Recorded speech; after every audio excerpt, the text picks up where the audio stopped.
Gentlemen, boys, and girls, all you weirdos in the middle, welcome back to another live Outdoors with Ung, bringing you 2016 YouTube vibes. No manufactured drama, no fake fishing, no silly skits, just real outdoor adventure. Today's mission is pretty simple. I've been doing some fishing down at the Jetty lately, and it's salmon season here in the Pacific Northwest. And I caught some big fish. I got a 7-pounder, 2 7s, and a 5. Been fishing about 3 days. It's been hectic down at the Jetty. So today's plan is just all roads lead back to the backyard pond, right? We got our mini barbecue. We cooking up some fish. We're gonna eat some of that salmon. Let's get the grill going. Let's get this party salmon cooking. Let's get some lunch going. We'll eventually might hop on the bike, might hit the beach. Sky's the limit for today. Hopefully y'all here for it, but it starts with a good meal.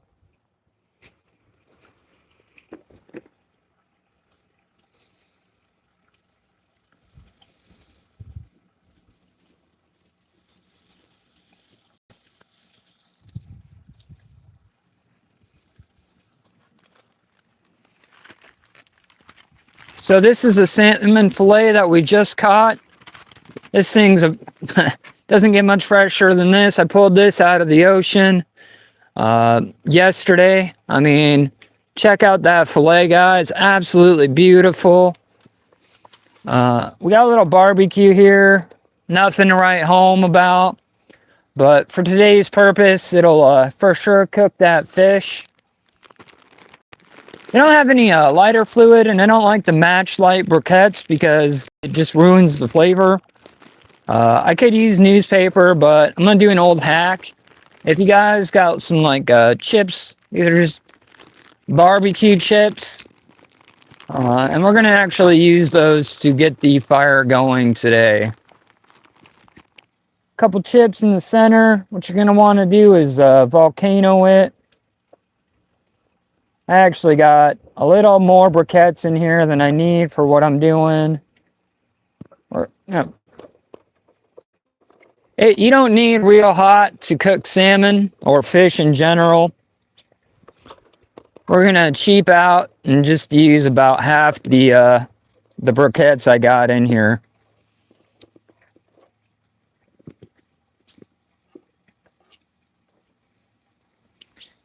So what you want to do is you want to just kind of make a dome, right? You put your fuel source in the middle. Today we're using barbecue chips. We'll get that fire going. Now that we got a couple people in here, shout out to you. Hope you all having a great day. We're going to cook this. Lakeside, of course. And right into the grass. We're going to have to give that a good rinse off. But this is our salmon fillet. We caught this yesterday. We're gonna have to give it a good rinse. But we did some salmon fishing off the North Jetty in Elwaco, Washington. Landed a couple 5-pounders, and everybody knows a couple 5s equal a 10, right? So we're just gonna go ahead and rinse that off. We're gonna barbecue this thing up, and it's going to be absolutely delicious. I cannot wait. After that, we'll fish the backyard pond. If you're new here, my backyard pond's about 10 acres. We got yellow perch, bluegill, the occasional trout, and of course, largemouth bass. Now, there's no trophy. This isn't a trophy pond. I'm never gonna catch a 5-pounder, but there's some decent fish lurking about 2-3 pounds. They're a little hard to find. Hopefully we're not just stuck on dinks, but later on we'll hop in the boat, go for a ride, see what happens. Hopefully you guys are here for it. Something just turned over right there.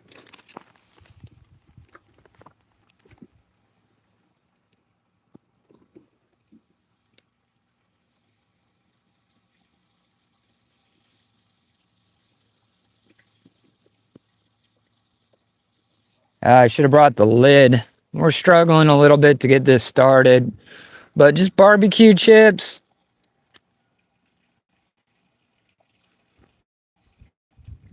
As with me, as always with me, I got my Sidekick. Boom. Boy's gonna get some salmon. You're gonna get some salmon. Bailey. She's my co-host for, and she for sure will get rewarded. But you gotta be careful. Salmon, raw salmon, will absolutely make a dog very, very sick. So, trying to beat the wind. Get these fire starters going. I probably should have had some paper or something. But if you use lighter fluid, it totally just absolutely crushes the flavor. And we're losing our mic. We might have to figure something a little different out.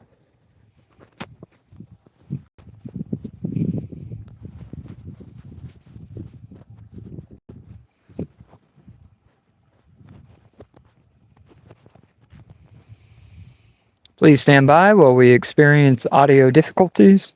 There we go.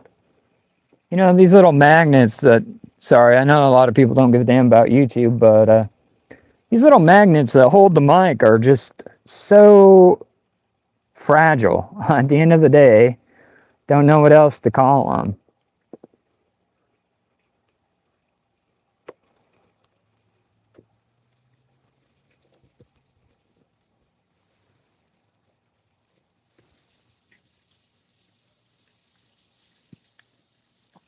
There we go. We're getting our chips going. And what you do is you kind of make a dome structure around the coals that you're trying to ignite. And then you fill that base full of your flammable sorts. And in this case, that's barbecue chips. And this doesn't create, if you use lighter fluid, you get a bad taste every time, right? So using a natural, whether it be wood or, in our case, great value barbecue chips, it adds flavor instead of adding that artificial lighter fluid flavor that nobody actually enjoys.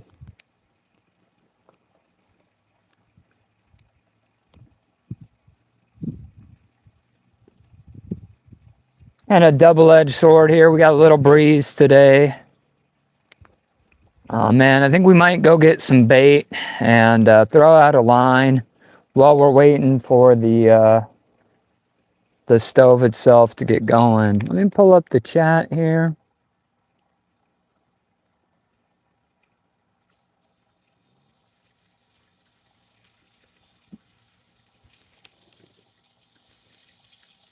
Patrick Daniel, Pattery K. Daniel, hey, shout out to you. Hope you're having a good day. We're just getting the grill going. We got this beautiful salmon fillet. We just caught this guy out of the Pacific Ocean yesterday. And we're going to fire it up. We're going to eat it. We're going to share it with the dog. And then we'll eventually... second favorite. That leaves room for improvements for sure. But what if we lower the bar? Am I your favorite person in Washington State? I mean, if I have to narrow it down even more, we can drop down to the local city. Because I mean, that means my competition is like 400 people, right? I live in a city or a small town of about 400 people. And that's, you know, we can always lower that bar if we need to.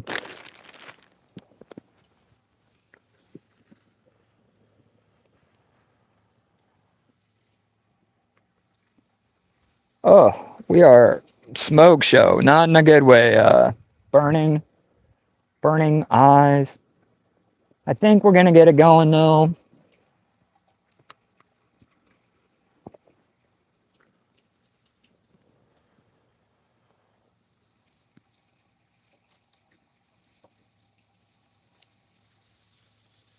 We're just gonna let that smoke like crazy, like a Cheech and Chong video.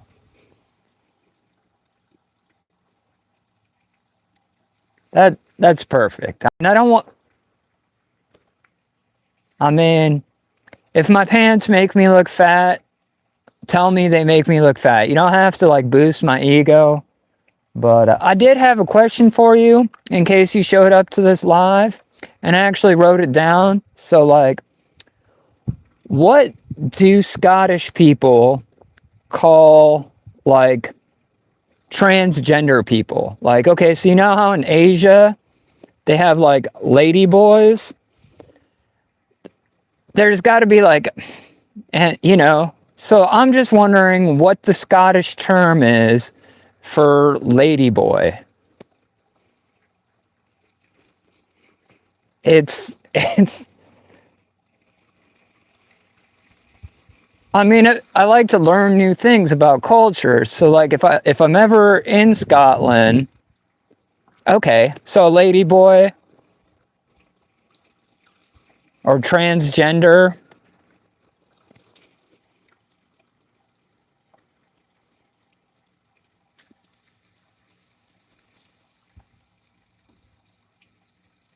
Fair enough. Fair enough.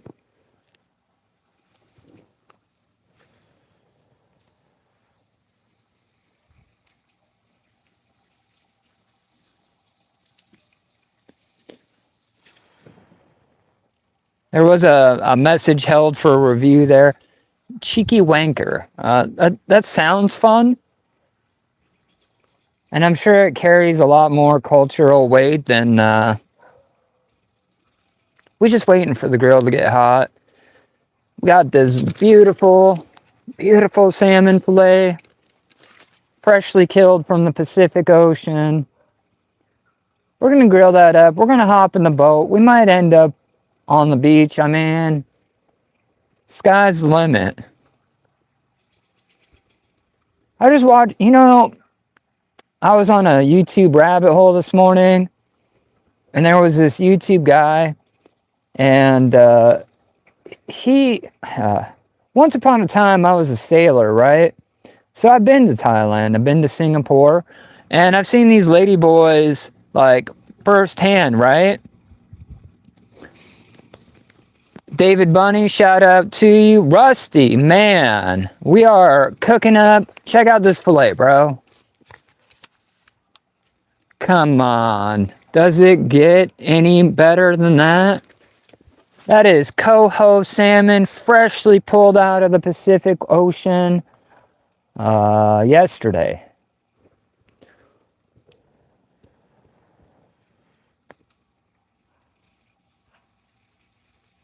I think we're talking about ladyboys at the moment. And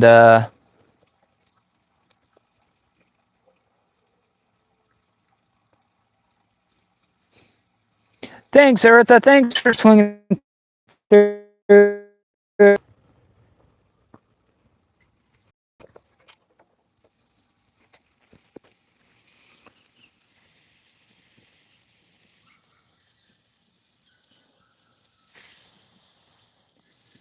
We ain't got to get this real hot. That fish will cook up relatively quick. We're gonna just drop it in on some aluminum foil. I could go right on the grate, but I don't think I want to do that. I think I want the aluminum foil.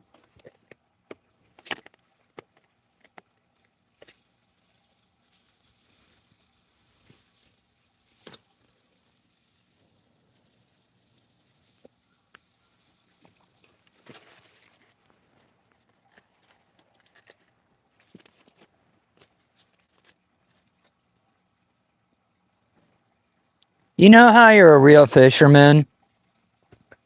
When you are eating a fish or cooking a fish while you're actively fishing, it's a huge red flag that, like, you catch fish, right? You're about that life. Like, you can always tell what somebody, when they show up to the spot and they bring their snack, you can always tell, like,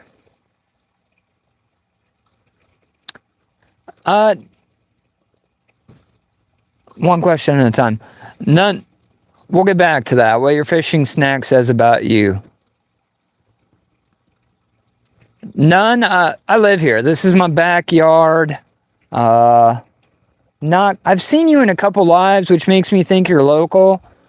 This is my backyard, man. I live here full time, year round, and that is what it is. So, big old bullfrog. Like I was saying, you can always kind of tell, like, what someone fishes for and how much fish based strictly off their snack. You know, if you show up and you got like a big gulp and a gas station burrito, you lazy. You didn't put any work into it. You just there hoping to catch a bite before you got to continue your life.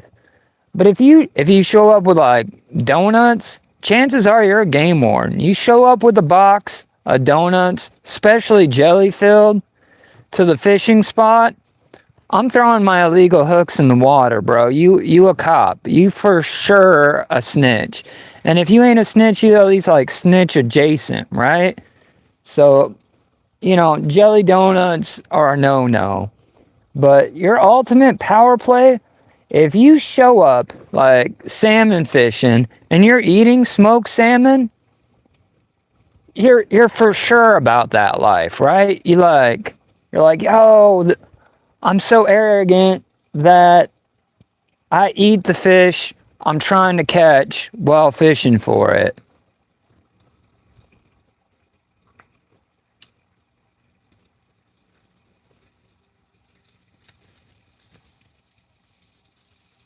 This salmon's pretty good. I mean, I ate the other half of it last night.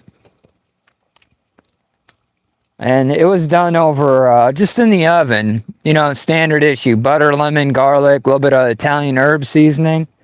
This one I switched it up. Costco. Sorry about that. Looks like we lagged out for a second. But there's this line called Kinder's, and they have this seasoning called cowboy butter. And that, on its own, like if you're going to put it on like a baked potato or something, fucking horrible. But if you hit it with fish, or you hit fish with it, oh, sorry, we are eyes on fire right now. A little bit of a smoke show. But those coals are just starting to catch. Kinder's butter, cowboy butter on seafood. Fucking amazing. Spot on. Best seasoning I've had in a long time. Don't get me wrong. Don't take out a second mortgage on the house to go get some, because it's like $12 a little fucking shaky thing. But if you're feeling bougie, you know, you want to treat yourself to the finer things in life, $12 seasoning that makes a $3 ditch pickle taste good might be worth it.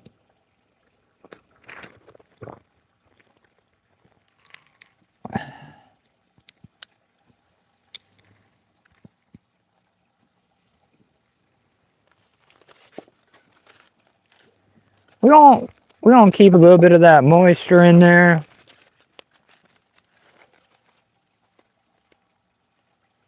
We're gonna let it cook. We're gonna move back because our eyes are on fire.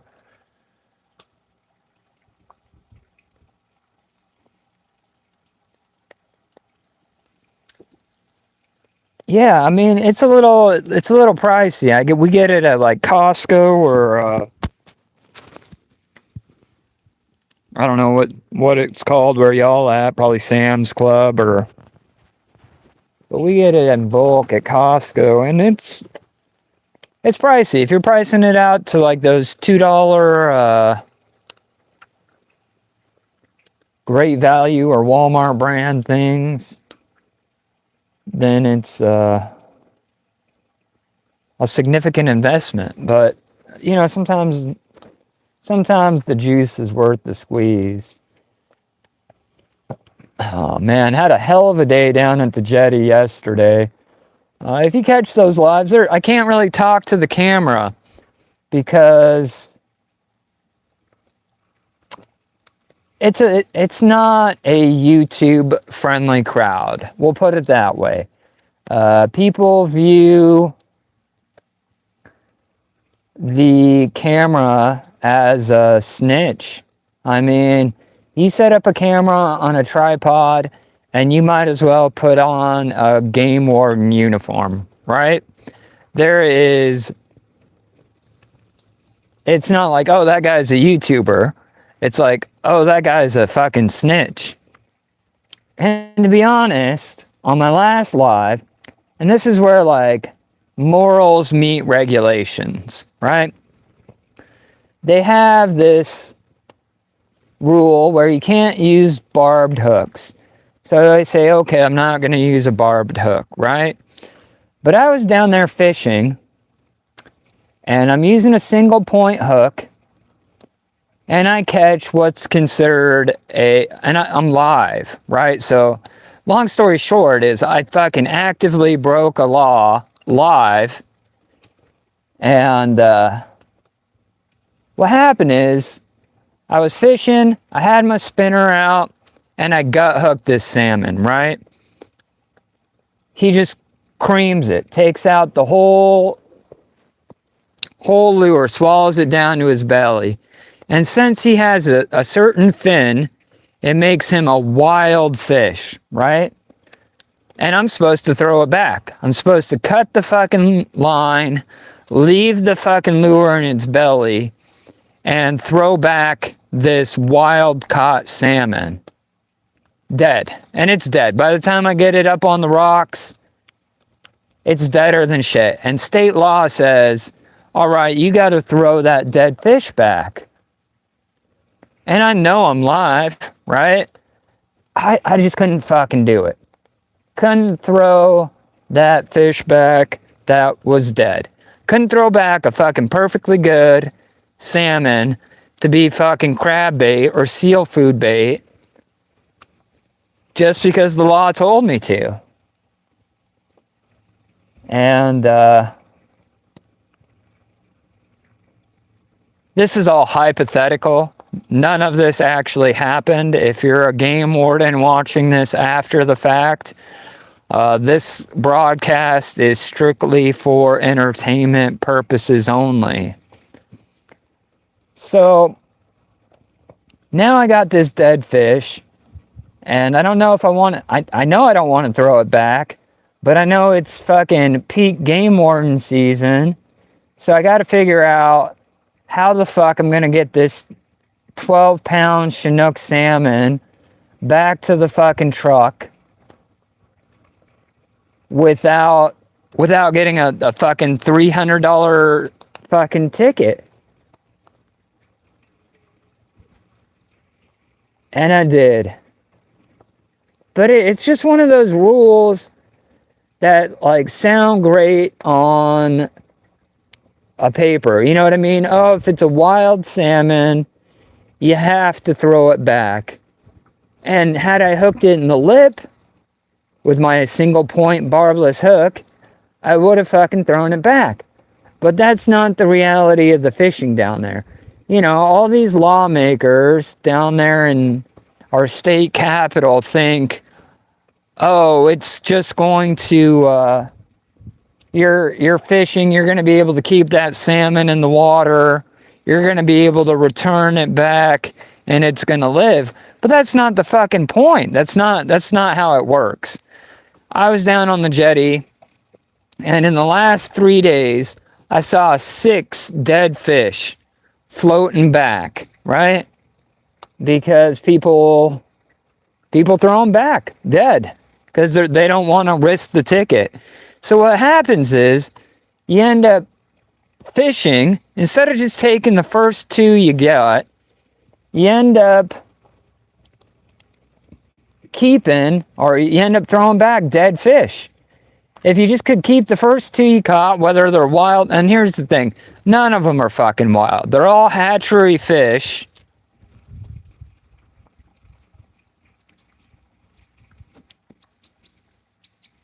Yeah, Rusty, if I would have got busted with that fucking salmon, and I did it live, so I'm just like, all right, fuck it. I don't care. I'm gonna go ahead. First of all, the chances of a game warden just stumbling through it live, or even researching it afterwards, whatever the case may be. Like I said, this is all hypothetical, right? But like, morally,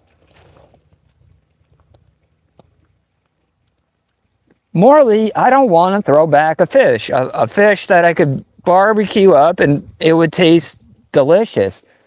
But I would have gotten a fucking $200 ticket. $200 and something. Which I wouldn't have paid. And I would have gone over to court. And I would have said, well, I don't have the money. Can we just do community service? And the judge would have been like, okay, no problem. So then I would have had to pick up trash on the side of the road. But I feel like that's a better result than paying $250 to the fucking fish and game department. And don't get me wrong, I don't have a beef with fish and game, right? I don't have a problem with Joe, the fucking fish and game guy. He's just out there doing his job, right? It's the bullshit politicians that have never... Oh man, I really am a middle-aged white dude. Here we are bitching about fishing regulations. We all step back from all that. We don't let our fish cook. We don't move it to a little indirect heat.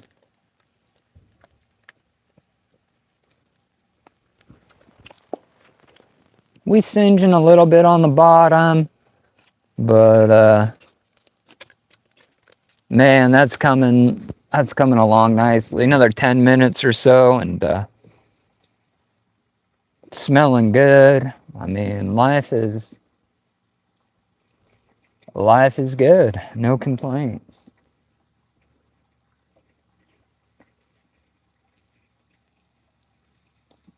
I'll keep a little bit of that heat off of it. Moved it indirect.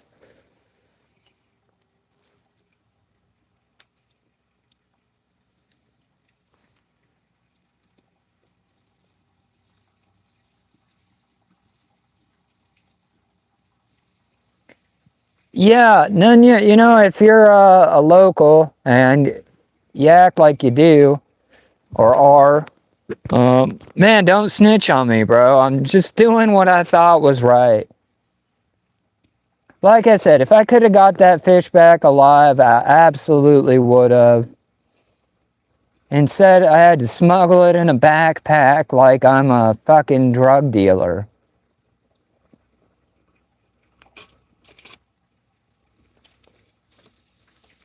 I always try to abide by the rules, right? I don't agree with them, but I do my best to stay legit. Well, I'm not opposed to the rule itself in theory.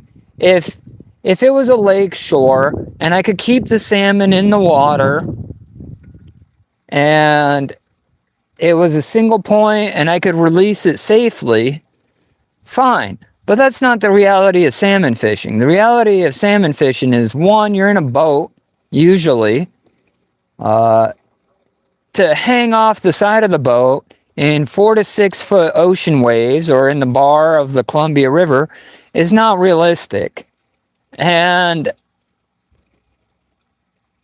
Or you're on the jetty, right? And on the jetty, you're on a rock base, huge, where the waves are pulsing in and out. Sometimes you can get down there and keep it in your net. But the end result 90% of the time is just people throwing back dead fish. And it's not good for me, it's not good for the fish, it's not good for the ecosystem. And pretending they're wild is just absurd. They're all hatchery fish. And I can prove this because occasionally you're allowed to retain a wild salmon, right? Last year, I was fishing and oh man, we're struggling with the mic, but the wind's bad, so I'm gonna just have to hold it.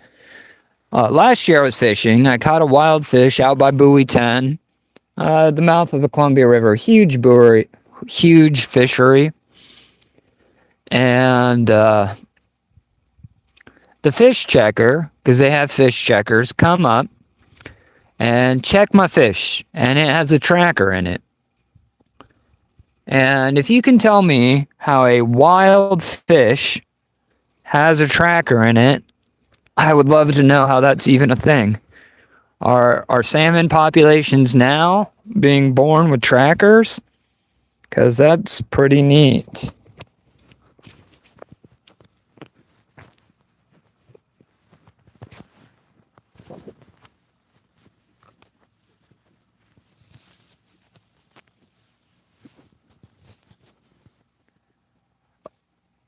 I didn't think you were, man. And like I said, I try to be by the book, you know.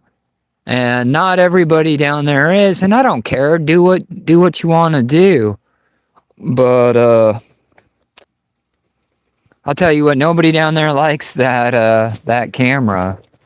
Everybody looks at you just like you're the game warden or a snitch.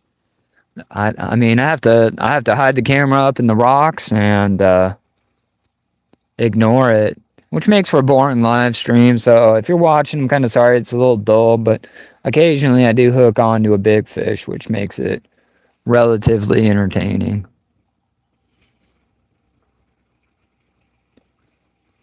And like I said, I really try actively to be by the book, you know?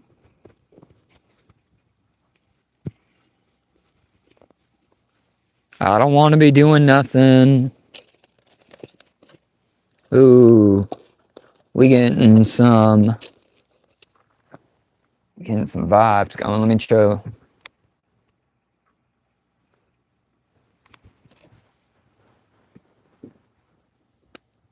I mean, this is our situation right now. Look at the fat. Look at the fat forming up on that salmon, man. It's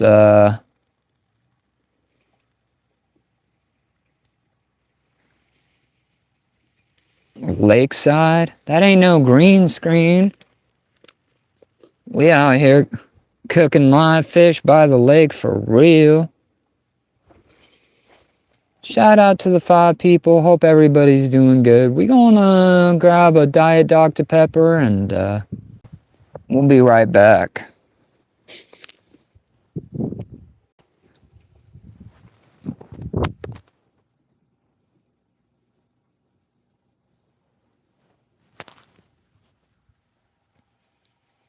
I'm all out of love. I'm so lost without you. I know you were right, believing for so long. And what would you say if I called on you now? Said that I can't go on.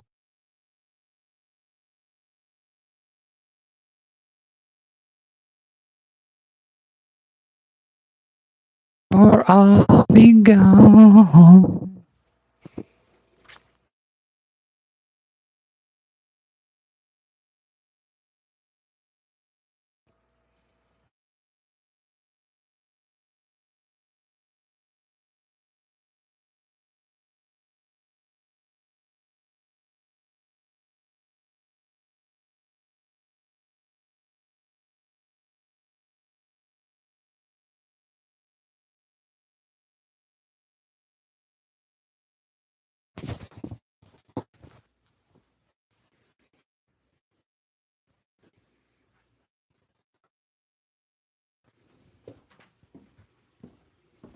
Sorry about that. I'm trying to figure out something for this mic, and it is just wants to be a royal pain in my ass. No, get a microphone. It'll increase viewers. Nobody likes wind noise. Is that fish done yet?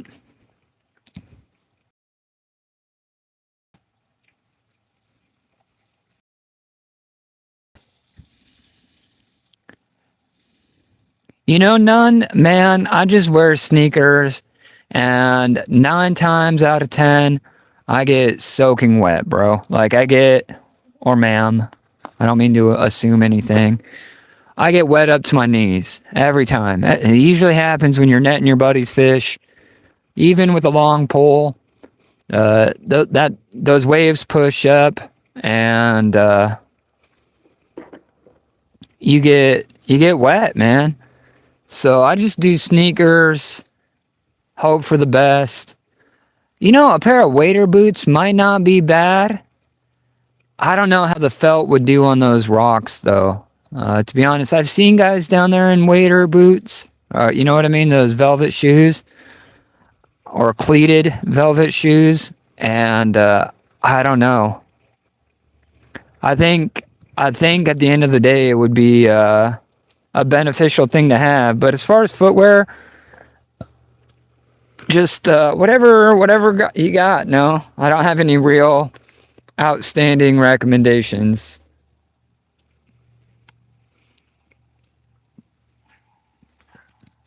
And yesterday down there was brutal. We had that southwest wind. I was getting hit in the face, sea mist. And then I got crowded by a group of guys. So I go down with my father-in-law, and we fish together as a team. It always helps to have another guy there to net your fish. And we get there early because you have to. It's shoulder-to-shoulder people. And a group of guys shows up about 9 o'clock, right? Which is whatever. But they show up like 5 deep. And they all want to fish together. Well, bitch, you better walk your ass to the end of the fucking jetty, right? But no, they crowd in, and they 2 of them go on one side of me, and one of them goes in between me and my father-in-law. And then they start talking to each other over the top of me, right? Like, and it's not English. And I'm just like, what in the hell is going on here? So I just asked him, I said, hey man, I'm just fishing with my father-in-law over there. And I'm trying to talk to him, you know, y'all gotta go somewhere else. And I don't own the jetty. And I'm not one of those guys that are like, fuck you, move, you know what I mean? I was here, whatever the case may be. But, I think we're done. I think we're going to let this sit for a minute. I think we're getting a little dry and crispy on our edges. But you can't show up at 9 o'clock. And I'm not, like I said, I don't give a shit. I realize we're all there. A lot of guys from Seattle to fucking Portland to the coast, we all wait for this time of year to do what we're doing. You know what I mean? These guys come in, and they're not pitching a spinner. A spinner's pretty easy, right? They're doing the bobber anchovy route, which means you drift, which means you need at least 10 feet, right? And this guy is close enough I can poke him with the 9-foot rod. So he's trying to throw a bobber out. I'm trying to pitch a spinner, and I'm throwing over him. Fuck him, right? Like, I didn't move to your spot and start throwing it in. You moved to my spot. I'm pitching a spinner in a straight line. If you can't get more than a 5-foot drift on your float because you want to be 6 feet away from me, that's not my fucking problem. I'm not trying to be a dick, but I'm going to throw over you every fucking time, right?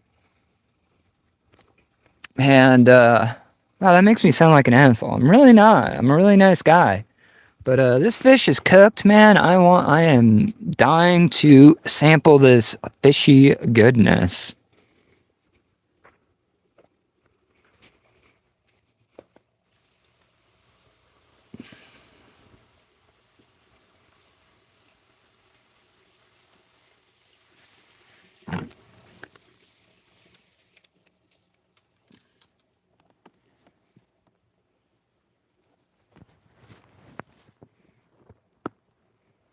Let's see what we got. First bite.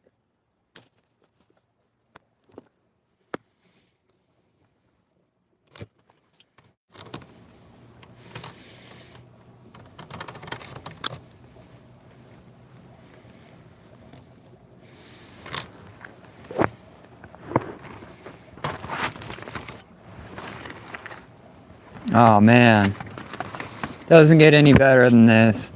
Caught yesterday.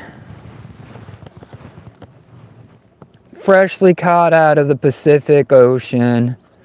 Coho salmon.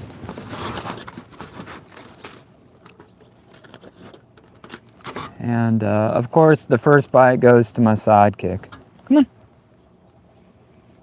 Careful, it's hot. Hot.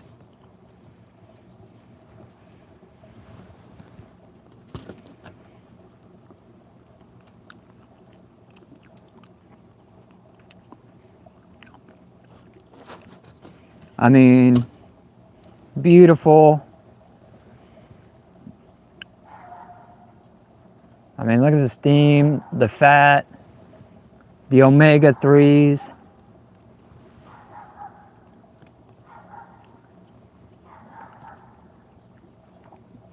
You know, I wait all year for that flavor, and where I live, it rains, and it's fixing to rain probably for 120 days straight, coming up here real quick. But just moments like this particular profile of the coho salmon, it's just beautiful. It almost makes it all worth it, you know?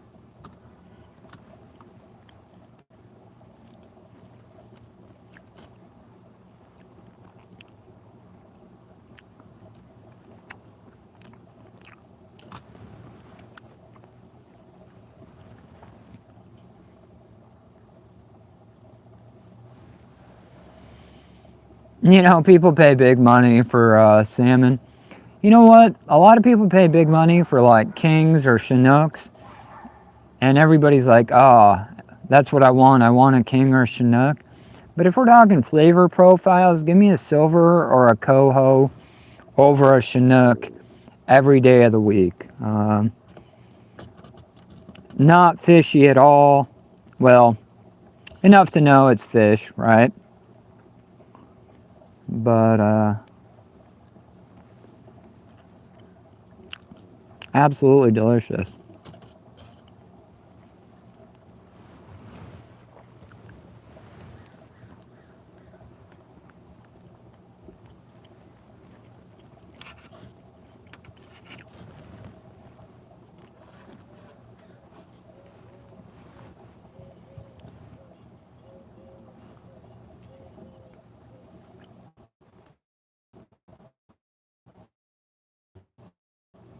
Because it might have rained wet yesterday. Kind of tired of throwing $10 into the ocean. But what really broke the straw in the back yesterday was one, I got crowded out, or just crowded. And then two, I threw a bird nest. And every time you throw a bird nest that you can't get out, you lose like $30 worth of line, right? I think I learned that like cheap line is the way to go. Like I had a bunch of braid on there, and all right, so when I'm out in the boat I like to braid because sometimes I'm running an 8-ounce sinker or diver and I'm cutting across the bar and there's quite a bit of drag, you know. But on the Jetty, realistically all I need is 15. I haven't caught a fish bigger than that. And if you know how to fish, it's all perspective, right? You just leave your drag open a little bit. Let that fish pull against that drag. Eventually it tires itself out and you can reel it in.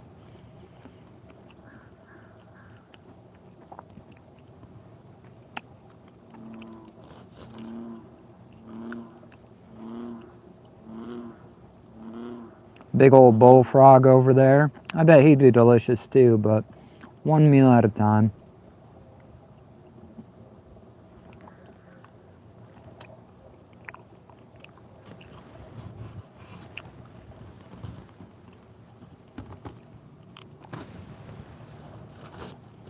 Anyone else sharing like $30 worth of salmon with their dog?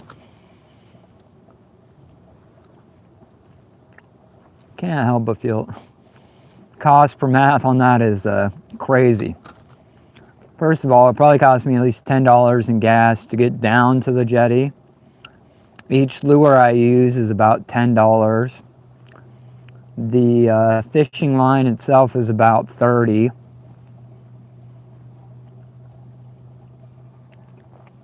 So I think I got 5 fish this season. But the cost per fish is probably,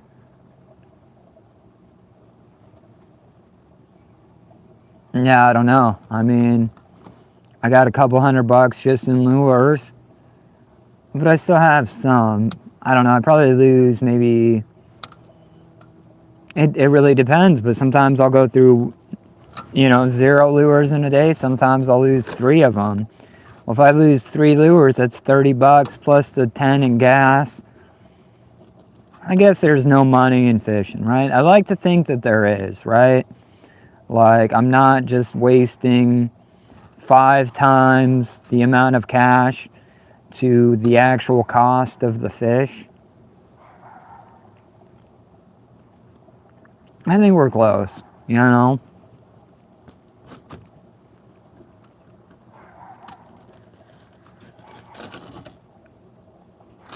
Maybe I'll sell the truck and get me like a Geo Metro.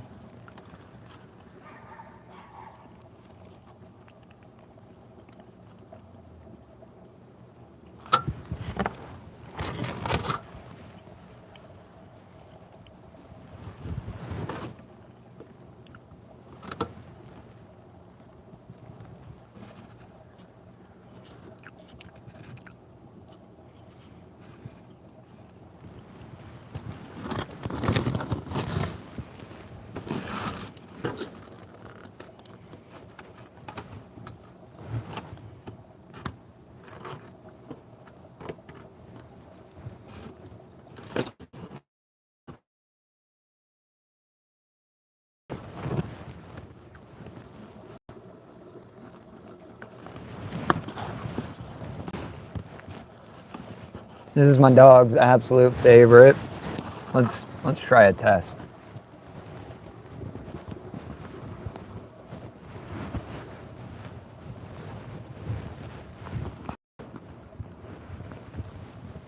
Bailey, leave it.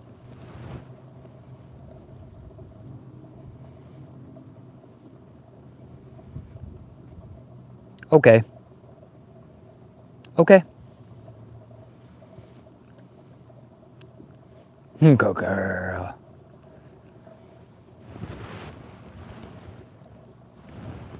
Sharing salmon with the dog. What a wonderful day. I think I'm gonna put that up.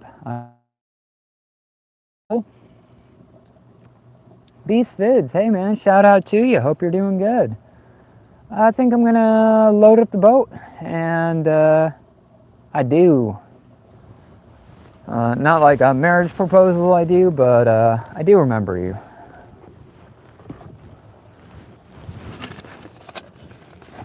You're the guy who's really into like hamsters, right? You built a giant hamster setup. You have like 38 hamsters, if I'm remembering correctly.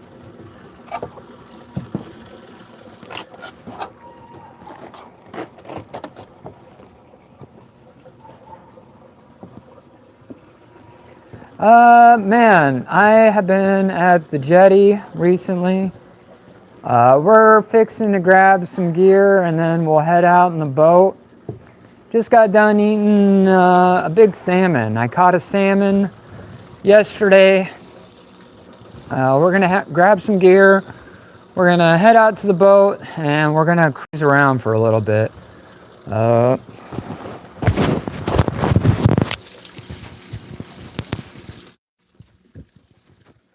Hopefully you're here for that. I'm gonna grab some gear. We're gonna get the boat loaded up. We're gonna head out, do some laps, see what we can't catch.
Yeah, I got a mic, and this thing is a pain in the butt, but we're all loaded up.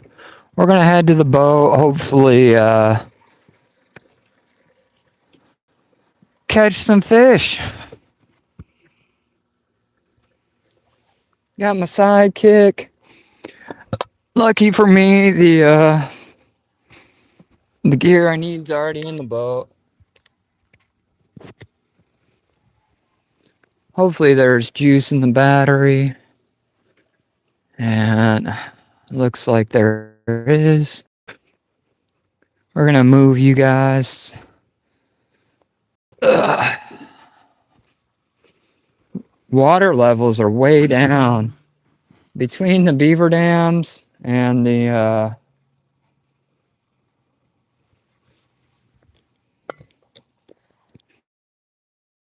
dams, and just a lack of weather. I say lack of weather as there's probably 3 inches of water in the boat from all of the rain.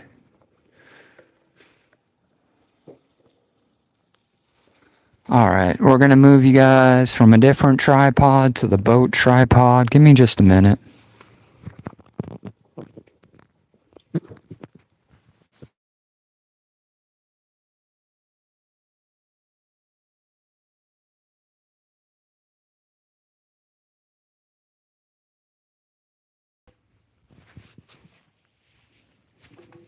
Oh boy.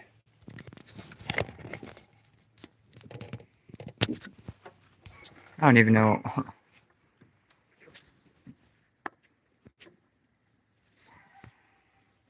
Give me 2 seconds. We'll get this figured out.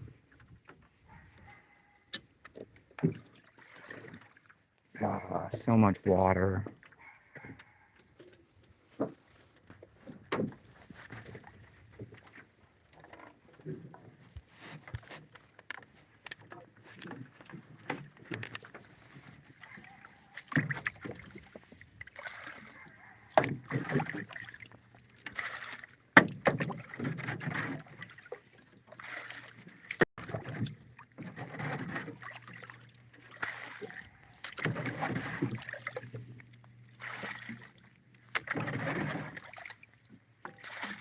The weather started getting rough. My ship was tossed. If not for the courage of the fearless crew, then Canal would be lost. Canal would be lost. If you're wondering how much rain I've gotten in the last week, 3 days, I don't know. This is it.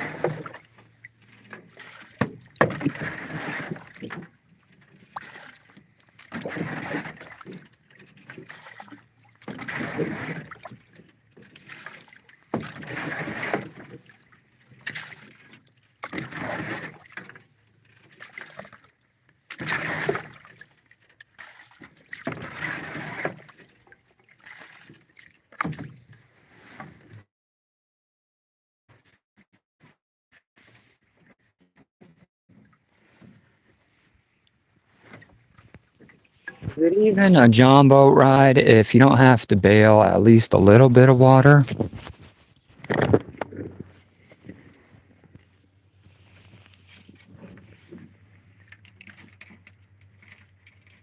Can you imagine getting into a boat and there just not being water in the bottom?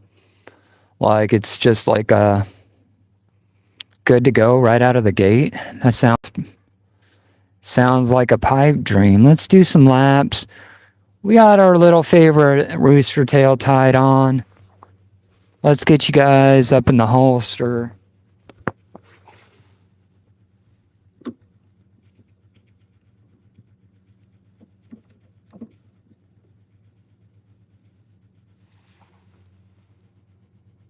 Hey.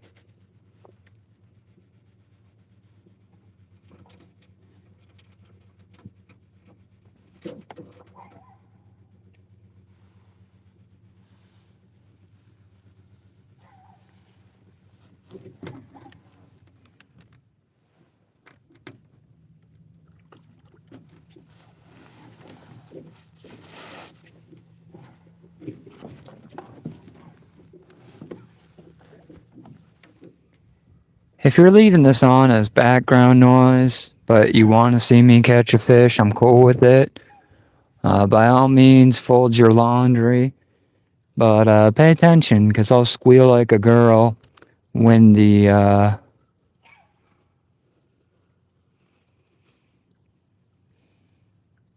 when and if I catch a fish.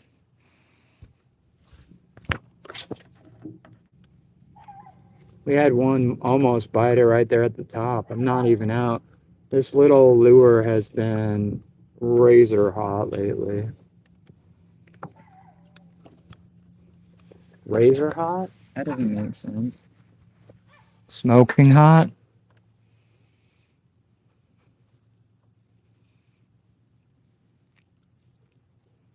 Active. It's been active, we'll put it that way.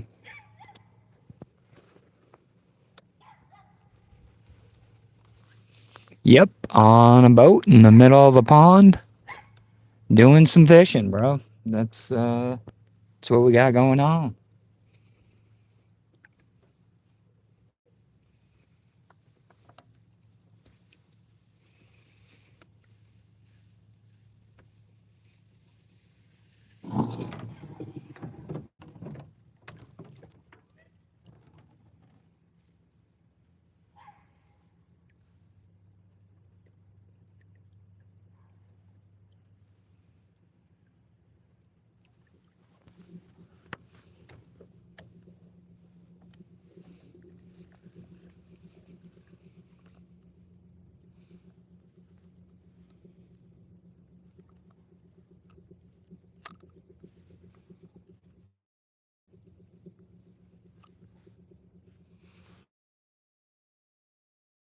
You know, I own this boat, and this is my backyard pond, and I like doing laps, you know, just trolling, seeing what I can get. Don't get me wrong, I'd probably catch more fish if I cast it off the the bank with a worm and a bobber, but sometimes it's just nice to get out and on the water. You know, it's little different than normal. We're on.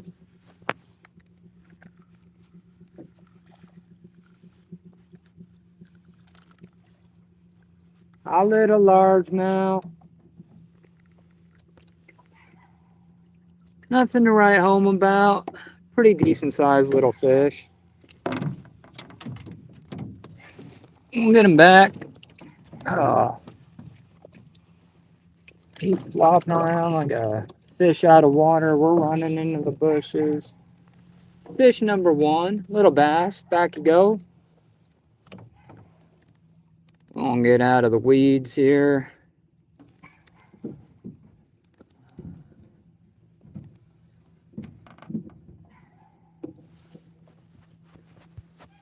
Dog's name is Bailey. I know it's not original, but it seemed to be fitting at the time, and she goes everywhere. You know, everybody thinks you gotta have like a Labrador and a Johnboat, but if she's not sleeping, she will be shortly. Let's get our lure back out and hopefully find another couple little fishies.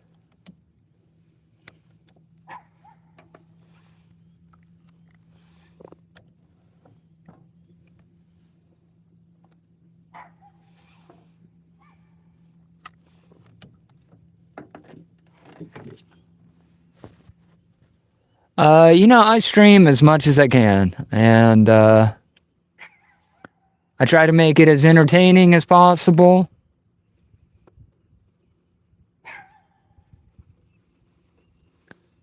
I think this will be my third day in a row.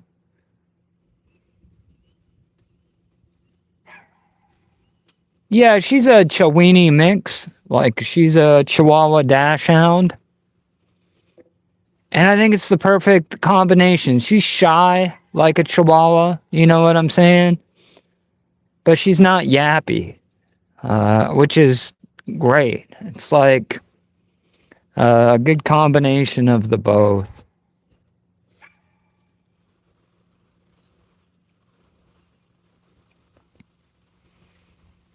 But what I like about going live is you run into some cool people, right? Not a lot of people are going to watch 2 or 3 hours of a live stream. I just don't have those big of numbers. But you can run into some cool people. Beast Vids, man. I appreciate you swinging by. I might be here for a little bit if you want to swing through later.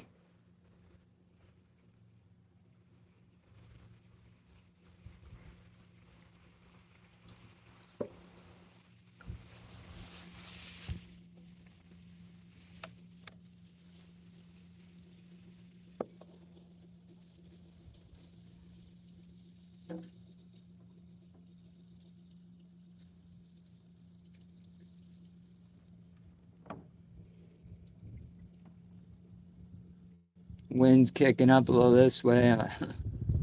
Drifting sideways. Need to move my fat butt or the battery. Uh,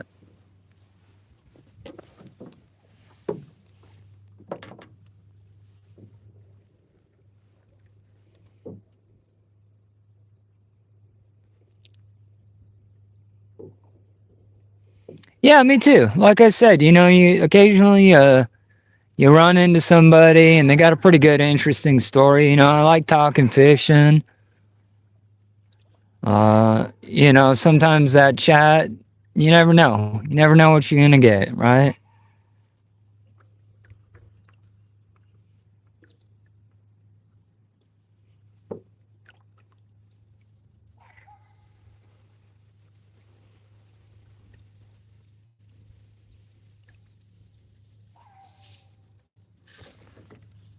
Well, we're on. He don't feel huge, but he feels decent.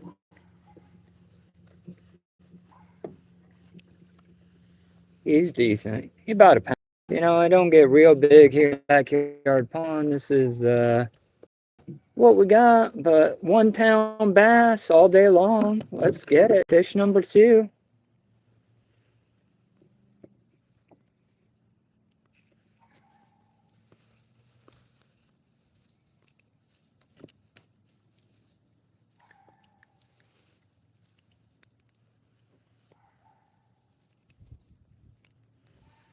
Not bad.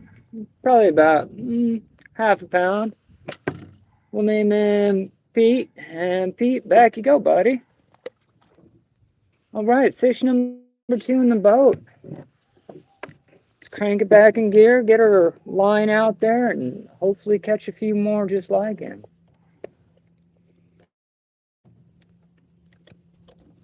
Yeah, Beast Vids, I'm trying to get some of the smaller bass out and give those bigger bass a chance, you know. I don't get the water temps that are crazy high. You know, it only gets to 60 degrees here. Yesterday, no, the day before, it got to like 65. I didn't even need a coat. I was shocked. But with that said, the water temps are real low. So to grow an 8 or 10 pound trophy bass is virtually impossible. But if we can peak out at the 2 to 3 pound range, I will take a 2 to 3 pound bass all day long, you know? Shout out to the lurkers in the background. I appreciate everybody being here. Beautiful fall day. Don't know how many more I'm going to get like this, so I'm just kind of trying to enjoy it while I can.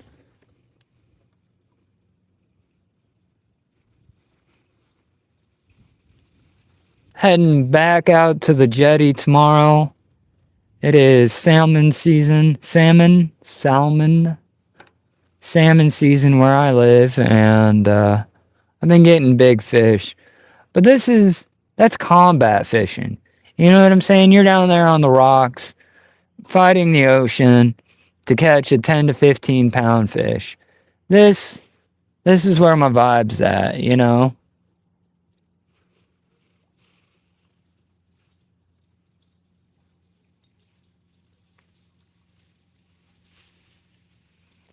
This is relaxing fishing. That's the difference between this and like big game sport fishing. You know what I mean? Here I'm catching a couple 1-pounders just for fun, doing a couple laps in my backyard pond. Just relaxing and enjoying the end of summer.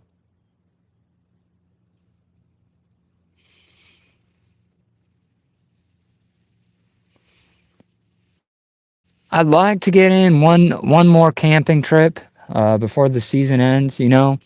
Fishing and camping always go so well together. But life happens, you know. You just can't always get out as often as you would like. And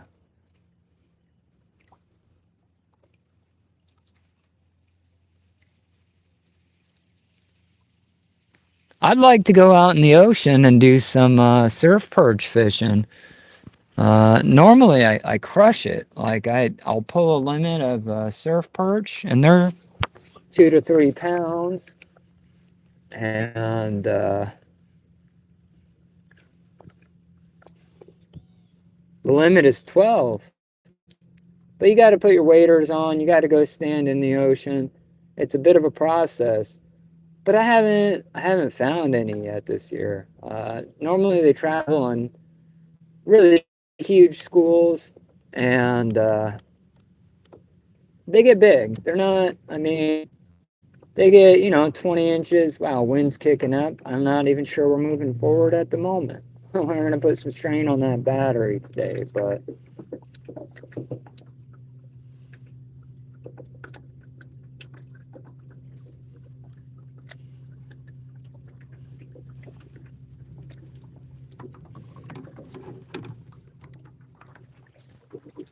yeah, no, the surf perch get huge.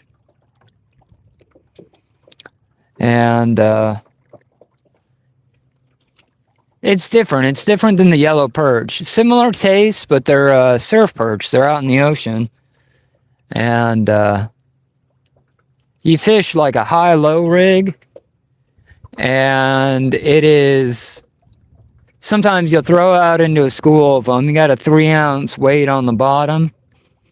And you cast out into the ocean as much as you can. We're on. We're on.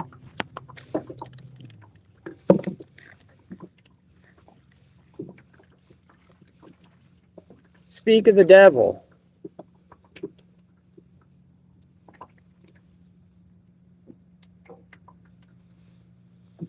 That ain't a bad size perch.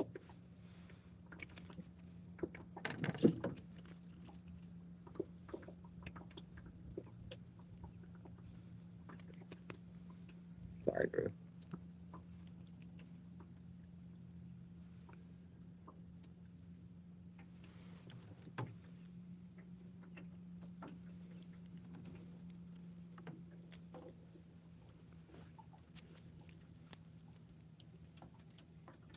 Back you go. Nice little perch. I'm not too mad about that. All right. Sorry, I'm trying to leave my mic down. Wind's picked up. We got 20, 30 mile an hour breeze, but yeah, beast vids, man. Nice size yellow perch. Pretty happy about that. Little multi-species action. I know I got the windsock on, but wind's kicked up, and I'm not trying to blow out my audio, so I'm trying to keep my mic a little bit lower. But good luck on your stream, bro. Appreciate the like, and we'll see you around.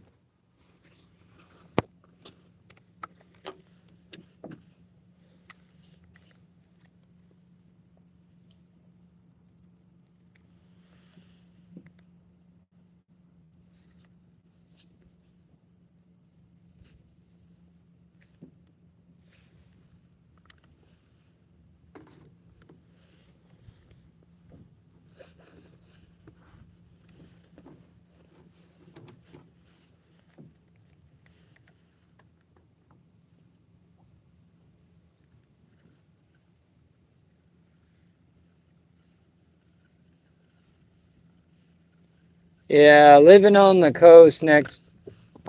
Can you hear me if I talk just like this where that mic is, or not at all?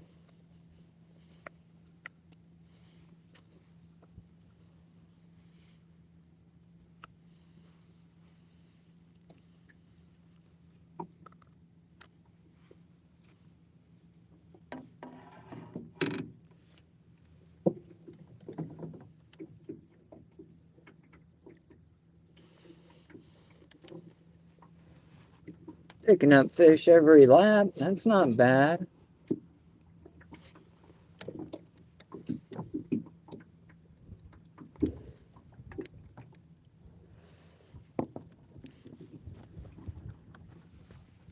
Oof, kind of wish I had a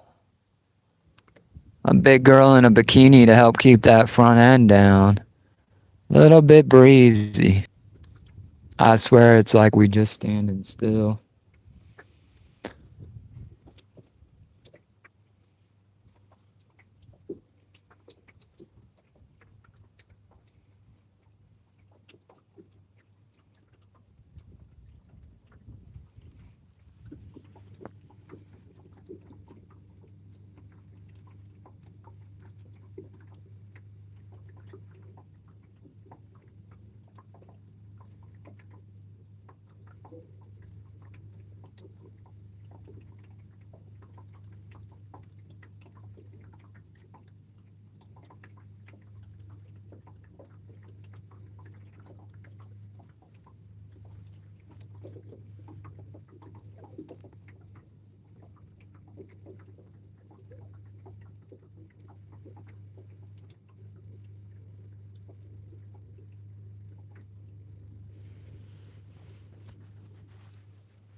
Shout out to the people who just got here. We're doing a little backyard pond fishing. It's me and Bailey. Got a little rooster tail out. Trolling for a yellow perch, largemouth, maybe a trout. Doubt we'll get a bullhead, but just enjoying the end of days of summer. I live here in the Pacific Northwest, more specifically the Washington State coast. The ocean's about a mile that way. The bay is about a mile that way. And I am on a sandbar in the middle, but I think we're on.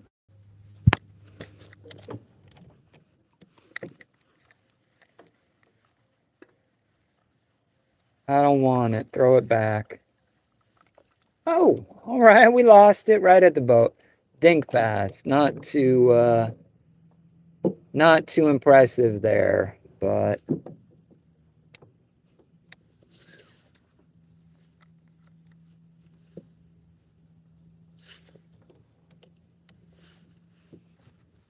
whether you want to lurk in the background or make the live a little more exciting, you can let me know where you're from and what you fish for.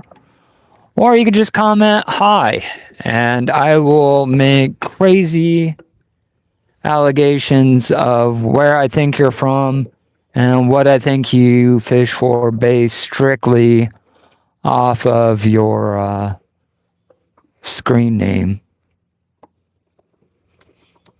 Moving into a little bit shallower water here. Lake levels are real low. We get some rain every day, but not enough to keep the pond high. Between the Beaver Dam up north and the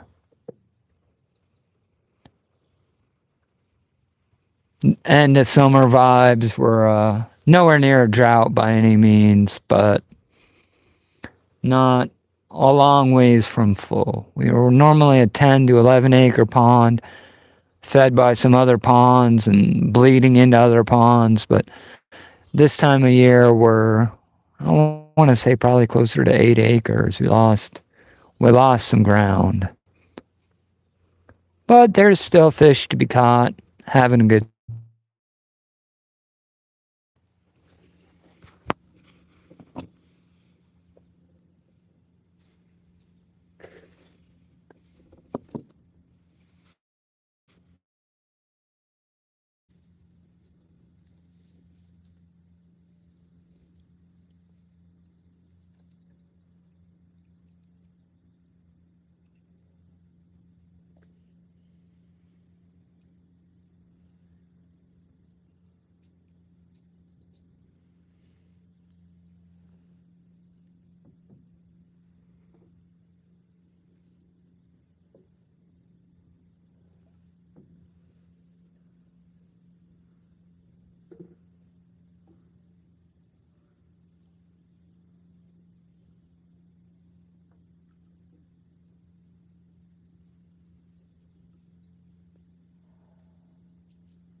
We're in the shallow part of the pond now. We won't kick it sideways. We're going to make just a few casts. We got a little rooster tail. We also got a speed worm on a different setup. But I want to make a couple casts in this particular area and see if we can't target some fish.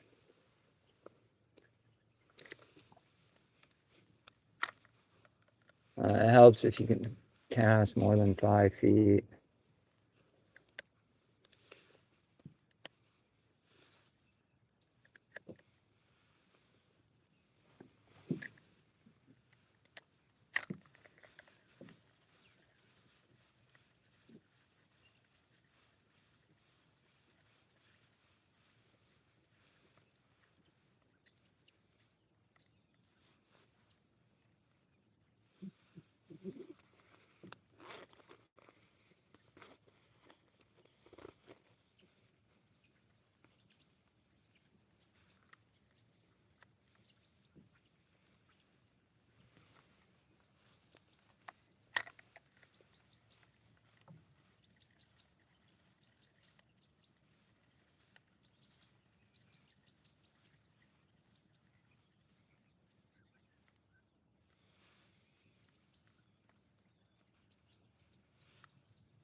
Oh, Tyler, man, you're a coastie. Well, you don't live out here full time, so you a tourist, but yeah, no, it was not great yesterday on the jetty, and I ended up packing it up. The guy I went with got one, and I could have probably stuck it out, but I threw a bird nest on my reel and said, "To hell with it," you know. And today I'm just fishing. This is my backyard pond, man. We catching, quarter pound bass, but it's a different vibe. I can only handle so much of that combat fishing down there at the jetty.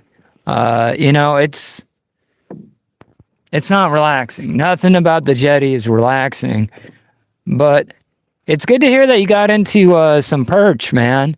It has been a rough year. I fished the north end of the peninsula for surf perch year around.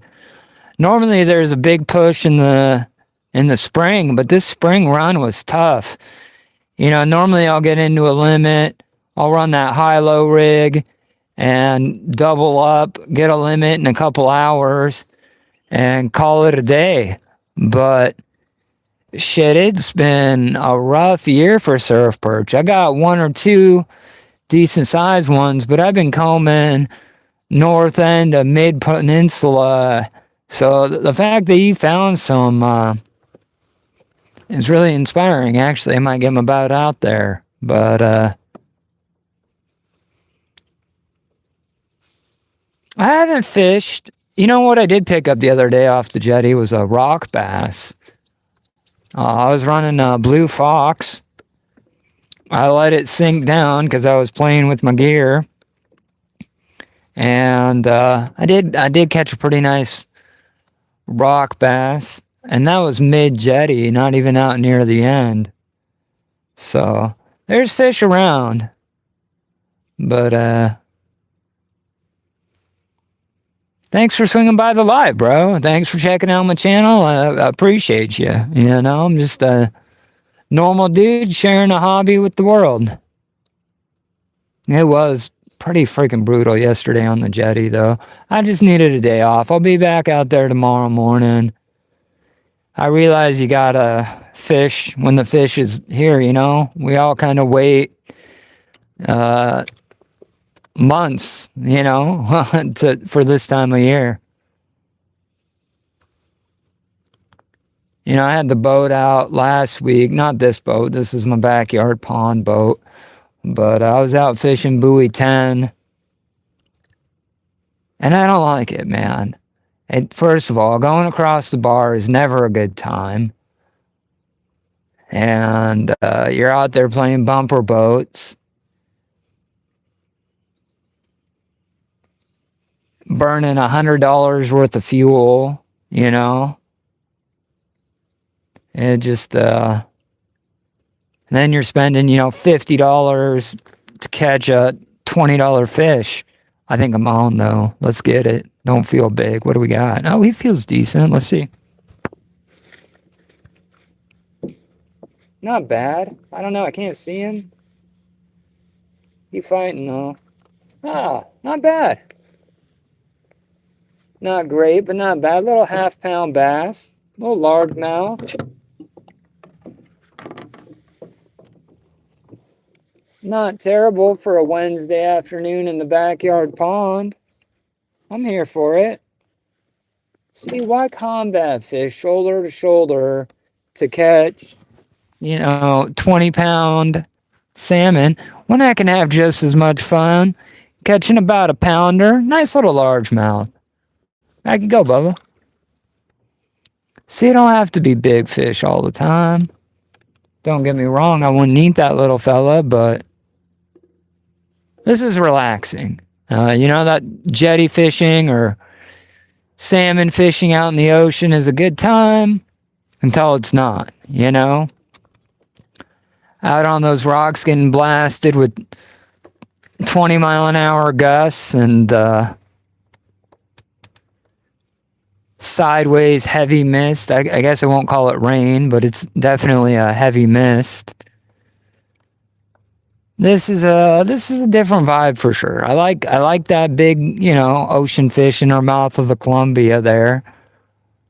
But right now it's just me, my little chihuahua in my coat, catching 1 pound bass in the backyard, and that's always a good time too.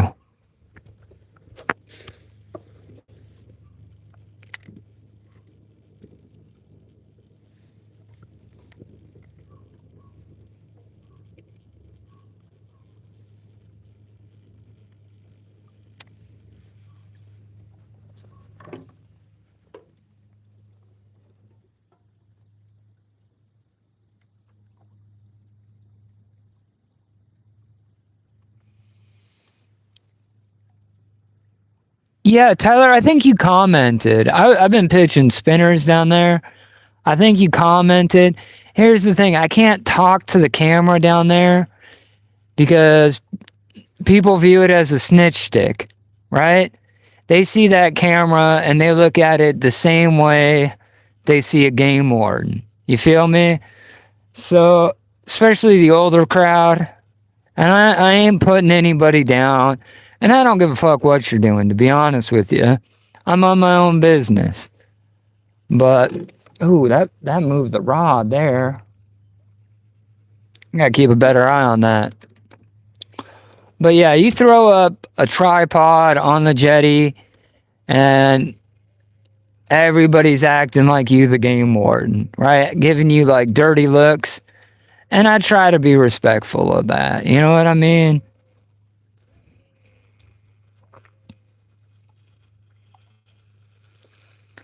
Let's just say the older generation and some of the younger generation, they don't respond well to a camera.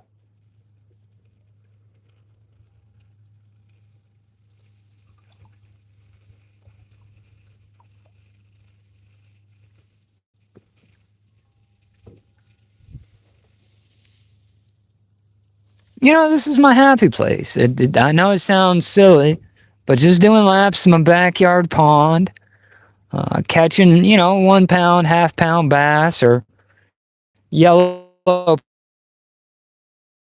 Way to decompress. I love all fishing, of course. I love standing down on the rocks, throwing a lure, catching a 8-pound, 7-pound salmon.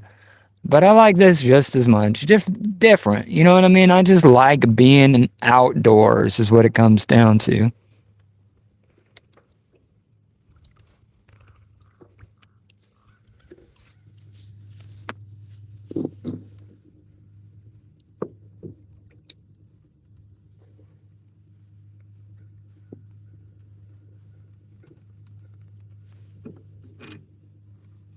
A little bit deeper part of the pond. I'm going to drop it down. We're in probably 19 feet of water right now, which is pretty good.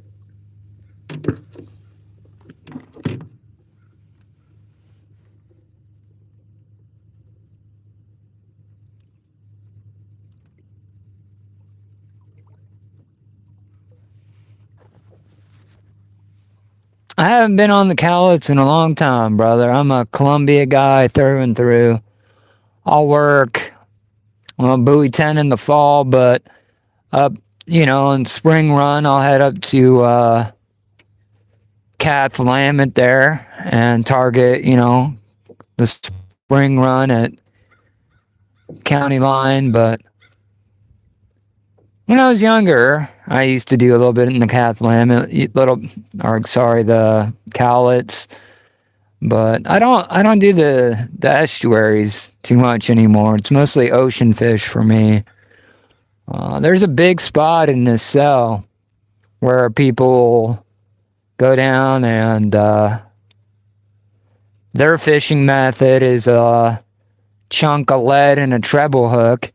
So if you try to legit fish, throw a bobber and an egg cluster, you're looked at like you're a fucking third world, like you're the one doing something wrong. And like I said, I'm on my own business. How you catch your fish is how you catch your fish. It ain't got nothing to do with me. Are you cold?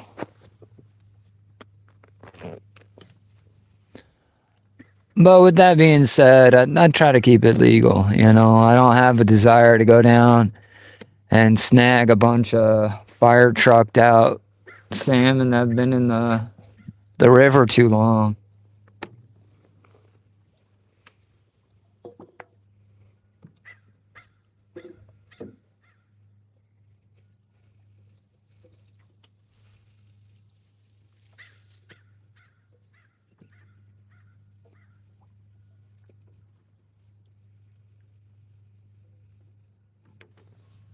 Get it?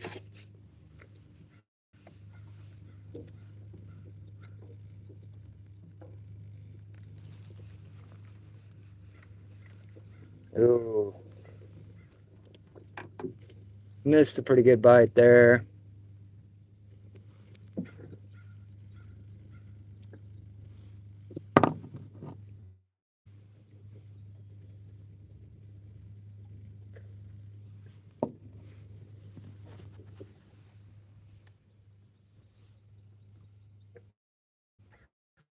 Yeah, no, they back to your understand it. And even some of the younger guys, it doesn't seem like they love a camera either. And I'm not pointing a camera in nobody's face. You know what I mean? They just see it and they're triggered, right? They think because I broadcast from the jetty, somehow 1,000 people are going to show up there. Because people have been my grandfather used to fish the jetty before there was a jetty. We're talking like the 50s. Would complain that there's too many people down at the jetties. Well, what came first, YouTube or people complaining about the jetty? You know, and nobody's going to go watch one of my videos and be like, man, that looks like a great place to fish. This guy's giving away all the secrets. You know, you're thinking it's your secret spot. And that's not my train of thought. If I'm catching fish, we can catch fish together, you know?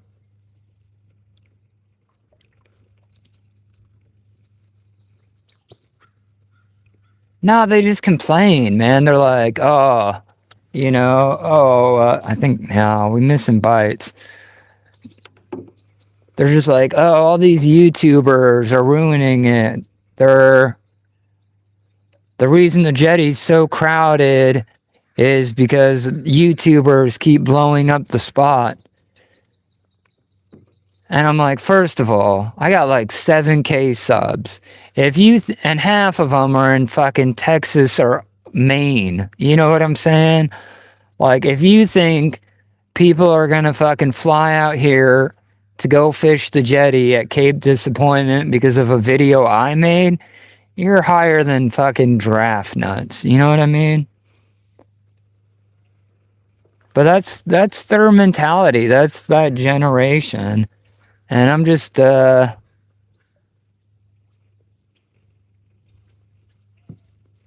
that's it. Okay, have you ever heard of Social Security Beach? That's your other buoy 10 fishing option. You can go over to Social Security Beach in on the Oregon side, and you can pitch a spinner from shore. I think they use spin glows over there. It's a little different setup. I don't know. I don't want to pay for an Oregon license, so I haven't done it. But that's the other side of the river. You can, I think it's, I want to say Fort Stevens. Let's see what we got. He don't feel big.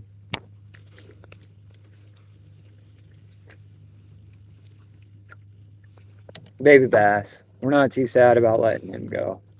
I would have liked to get him out of the pond, though. Trying to cut down some of those smaller bass, get them out here, give them more food for the but if we're talking about bank fishing opportunities, And I own a boat, man. I own a decent sized boat, and I can get out and we're on again.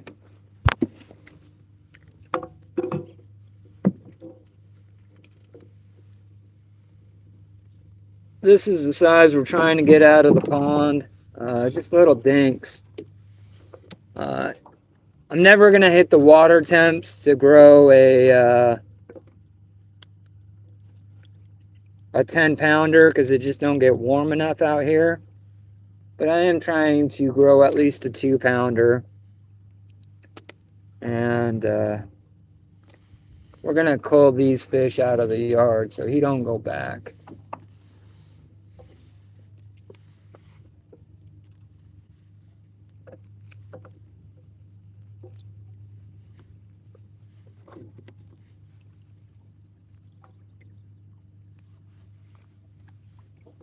You're like, oh, that's mean. Why are you killing baby fish? You gotta have a healthy pond system, and if you want a big fish, you gotta sometimes do a little pond management. Sorry, out of nowhere, the wind kicked up. But yeah, no, that's the other option. But you know, an Oregon license isn't cheap. Out of state Oregon fishing license is, 50, $60. I'd rather go down and deal with the crowds. Same thing with the boat. So like I got, a boat and I can go out and cross the bar but by the time I get gas in the boat and battle the oh man, we are just crushing it today. Let's see what we got here. I feel big. Oh, he's decent. Nope. He's off. Yeah, and dealing with I just don't have the stomach for it anymore. My 20s, early 30s, I'll deal with those 6-foot, 8-foot rollers all day long.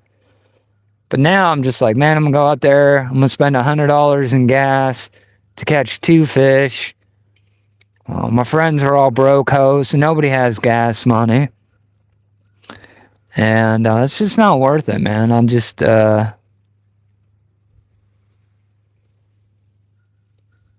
stick to the Jetty. I get, I think I'm at 5 fish this season. I might go over and try to fish the nacelle, just for something to do. But with that being said, I don't.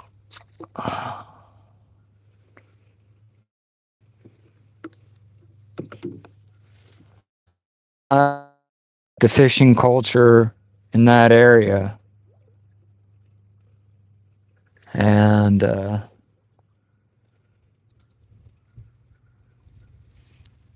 guess it is what it is,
Hey, shout out to all the new people, whether you're lurking, want to hang out, or it's just me, Bailey, fishing the backyard pond. Getting a couple decent sized bass, a couple nice yellow perch. We might head back to the bank for a minute. Adventure continues. Hopefully y'all want to hang out for a bit. If you want to, let me know where you're from and what you fish for. I'd greatly appreciate it.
The cool thing about where I live is there's like 100 ponds, right? Most of them aren't very big. A lot of them are just on the side of what we're on right now. Let's see what we got.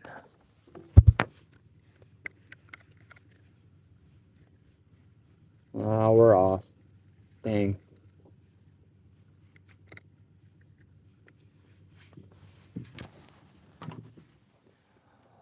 One if by land, two if by sea, right? We've been hitting the backyard pond pretty heavy. Got a couple nice fish here. But like I said, where I live, there are tons of small ponds. I think we're going to shift gears. I think we're going to...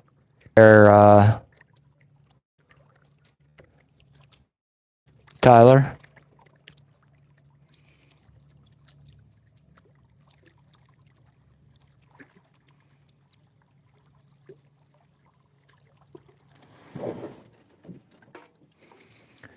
Give me just a second to get some gear unloaded, and then I'll be right back with you guys.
Yes, sir. Catfishing is always a good time.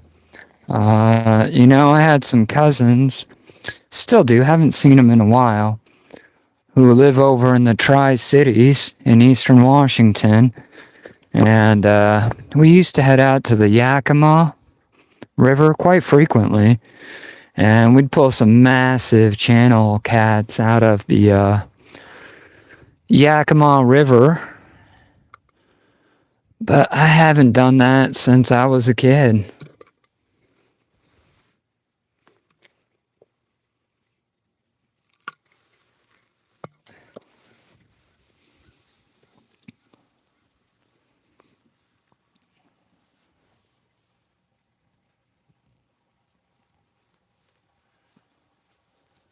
I'm half tempted to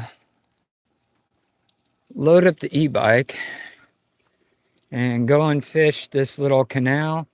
I live in HOA, and they put trout in there. We might head down there. There's a little bit of logistics we got to work out. Tripod and probably a battery for y'all. Well, maybe we take the truck. I don't know. We'll see. I think the plan is grab the e-bike.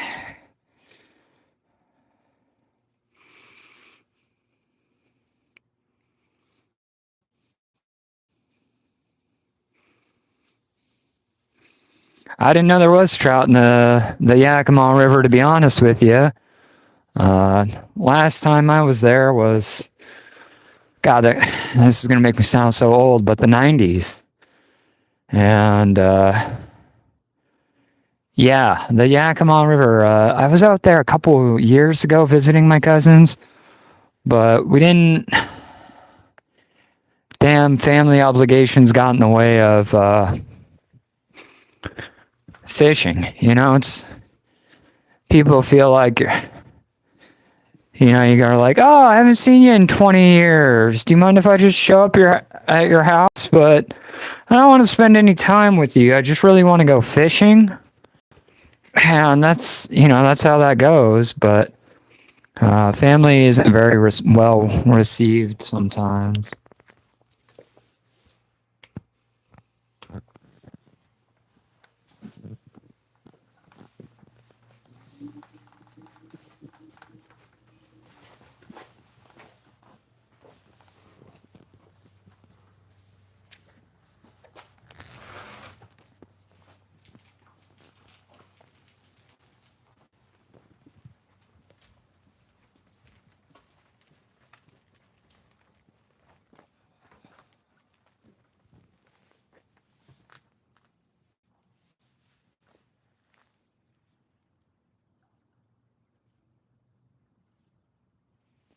We're going to go down and we're going to fish the little canal out where I live. And we'll see if we can't find a trout. Last time I was down there, I pulled a solid, I don't know, 20-inch rainbow. The little HOA I live in has like this canal. And they plan it, and not a lot of people fish it. And I don't want to eat the fish out of there because they're questionable at best. But let's jump on the e-bike, head down to the canal, throw this little rooster tail around, and see if we can't catch some fish.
have that rod tied on very good.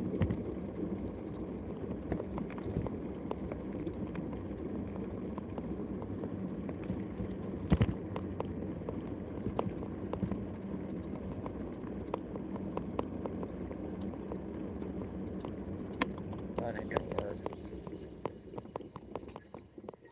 Got a selfie stick in one. Maybe. We're just gonna be wide. I guess we can't do much about that.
We have spot one. This is just a canal. I'll show you guys in a second.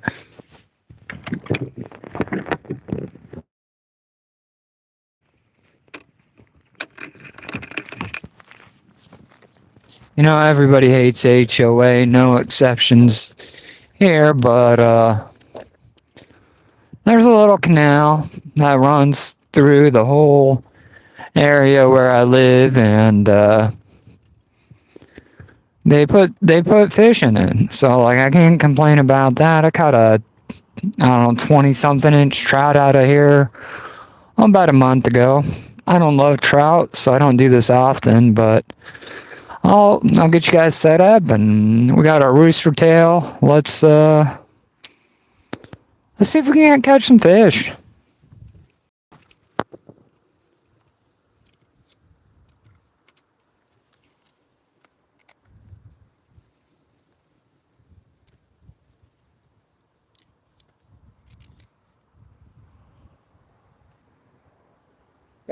That's the view behind me. Got the same thing in front of me. We're just on this little bridge.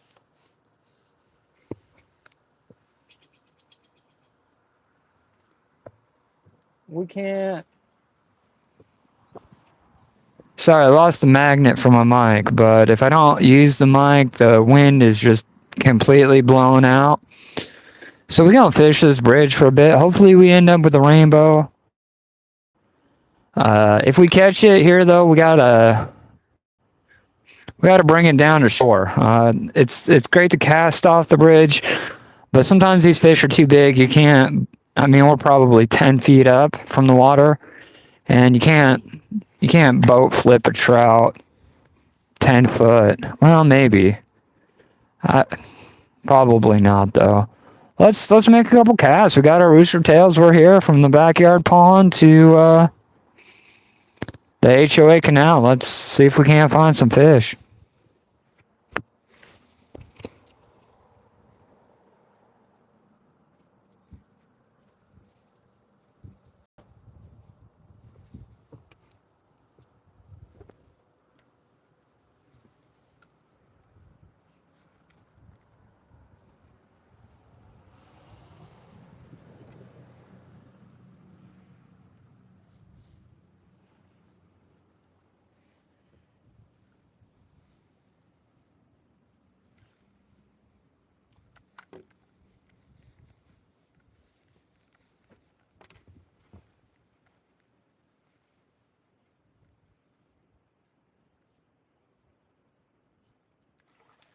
We're on.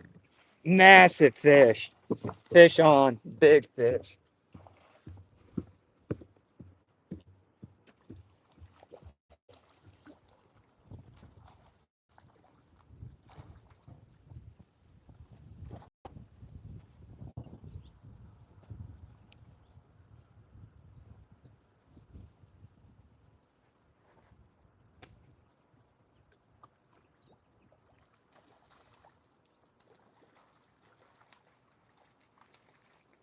Holy shit.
First cast.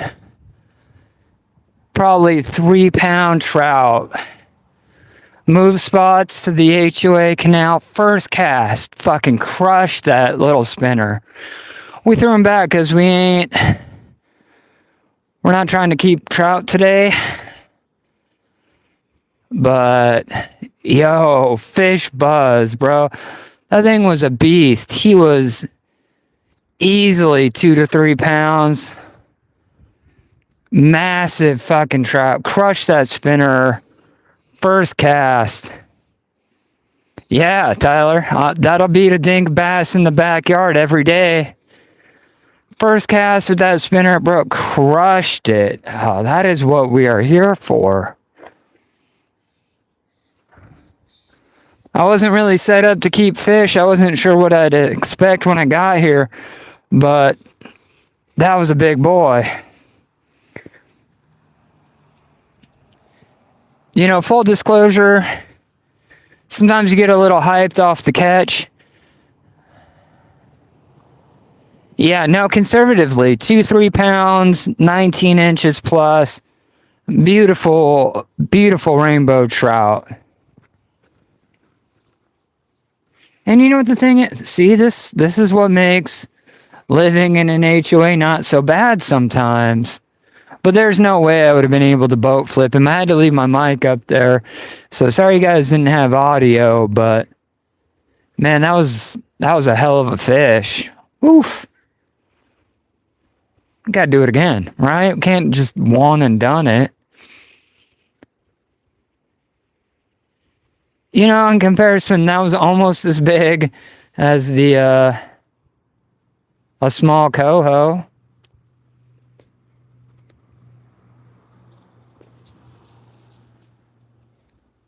I should have made a stringer. I should have just broke off a stick, made a stringer, and took that guy home with me. Problem being is, I got fish in the freezer already. Oof, spinning, bro. That's a good fish. That was a good fish. Caught a good fucking fish buzz on that one. Brain says 1 is good, 100 is better, right?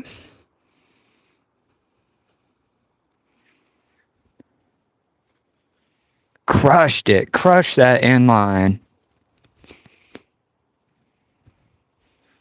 Well, there's one. There's got to be more. I say we grab the rod. We head back up.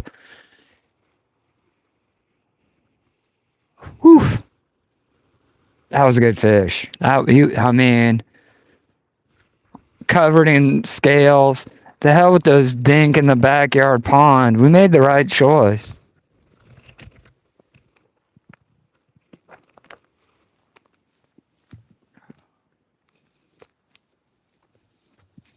He tangled up our line a little, but we'll get it back out. We'll get back fishing. Bro.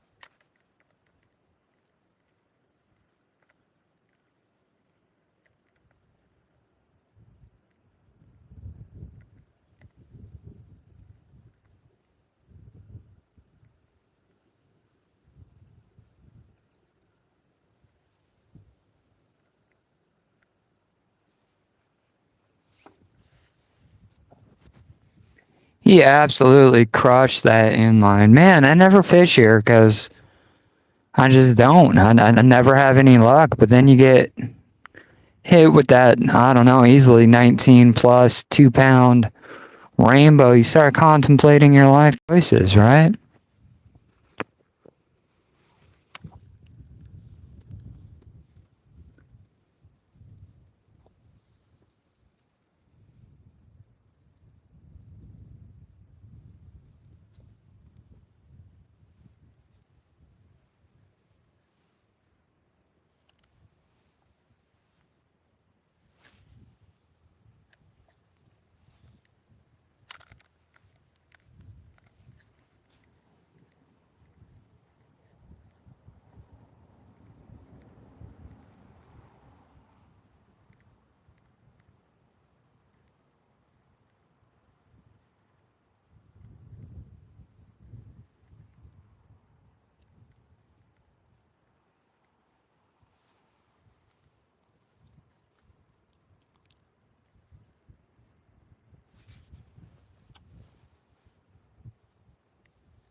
You think you catch one, you're like, oh man, there's got to be more. But I think I caught the one, and he was a monster. I'm pretty stoked about that, but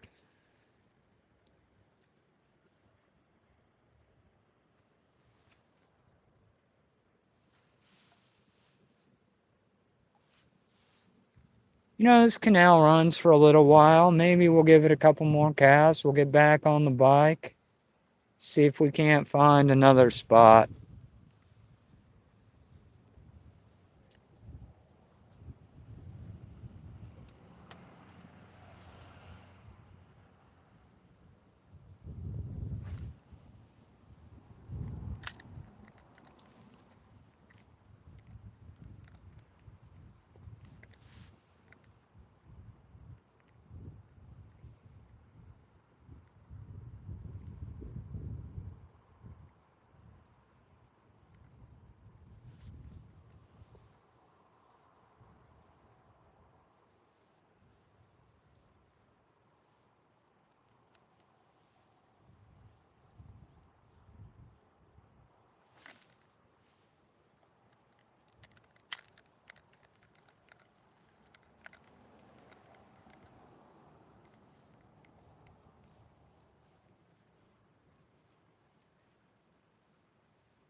Ooh, wind kicked up. We're getting caught up in the bushes. This party might be over, boys.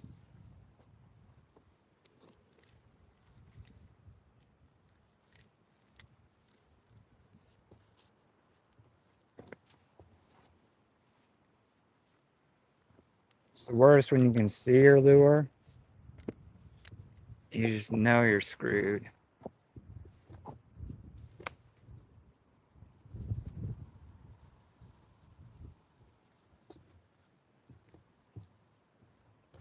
He missed my face by like inches.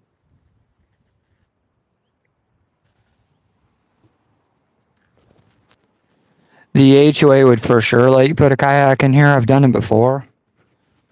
And I actually have friends that live on the canal. And I could probably launch a whole small ass Johnboat. But as you can see, man, there's some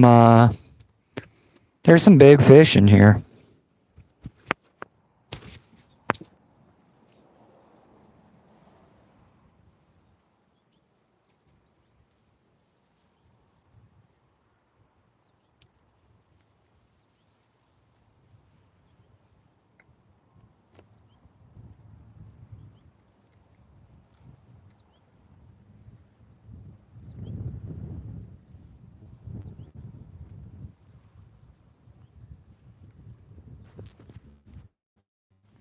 Wind's picking up just a little bit, and a little harder to cast.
Well, we absolutely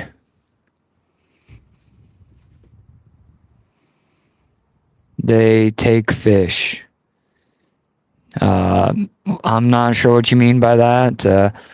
This spot has been good to us. We nailed that 19-inch, 3-pound rainbow trout, but the journey continues. You know what I'm saying? I say we hit up, we jump back on the bike, we move upstream a couple miles, maybe a quarter mile. Fish some different water. Same body, just a little different. There's also a bass hole that's at the far end. We'll see. We're just going live, doing some fishing, basically on the side of the road. It's me and Bailey. Hopefully, y'all want to hang out.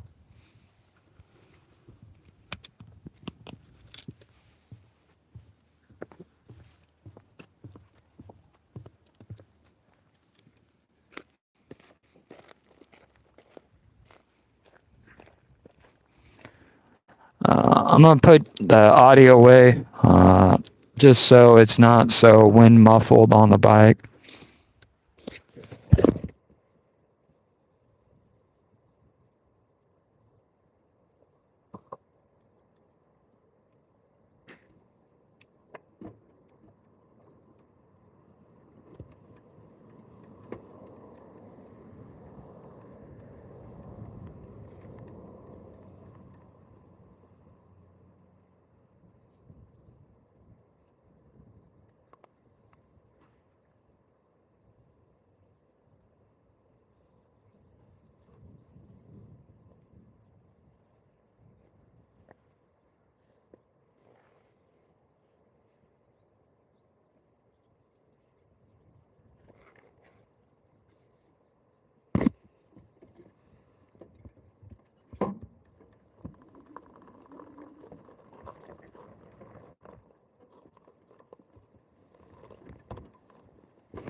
Same body of water, different location. I would like to get a trout. I got that one. It was monstrous.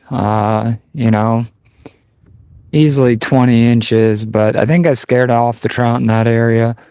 So we are right next to my HOA office. I've actually never fished here before, but I'm curious. Landed that one trout. We got our little rooster tail. Working our way north, there's a roadside ditch pond that's rumored to have monster bass. So we're just going to keep fishing, working our way up towards up north in that trophy pond and just see what happens.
Oh, we're on.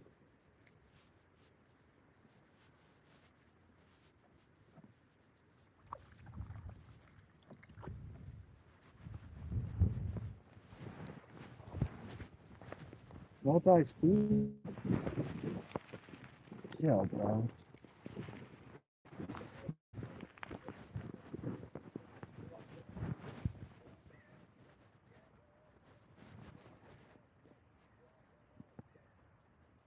Decent sized bucket now. Not a bad looking fish. Back he goes.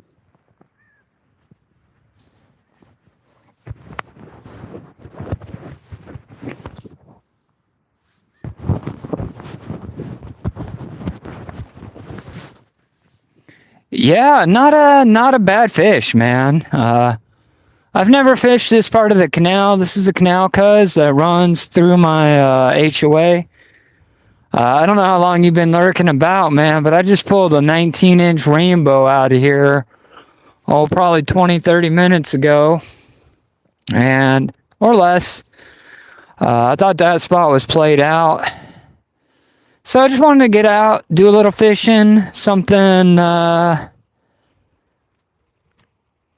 I don't want to say out of the norm, but I never fished this part of the canal. Didn't know what was here. I know they plant rainbow trout, and I found a monster, but that was a pretty good sized bass there. He was, I turn into a liar every time I catch a fish. It's not intentional. It's just nature of the beast. You get that excited fish catch energy, and you're like, it's a giant. That guy was a solid half pound. Not what I was looking for. I'm going to throw that rooster tail around. I want to see if I can't find another trout. There is a legendary local spot that I'm headed up north. After this spot, I'm going to jump onto the beach, trek north for about a mile, and then I'll end up fishing that pond up there. It's just a roadside pond, but, everybody's got their legends. Because you got to remind me, man, if you're going to hang out, which I appreciate, and I don't hand this out very often, but, you deserve admin status, man. You can be one or two. And I'll see if I can do that now, if you don't mind, man. I'm not putting on any pressure. There's no strings. I want you to be here because you want to be here. On YouTube, especially small channels in the live feed, you walk into a stream and there's 100 moderators with 10 people. But you earn that, man. And I don't think it's under false pretenses. You feel what I'm saying?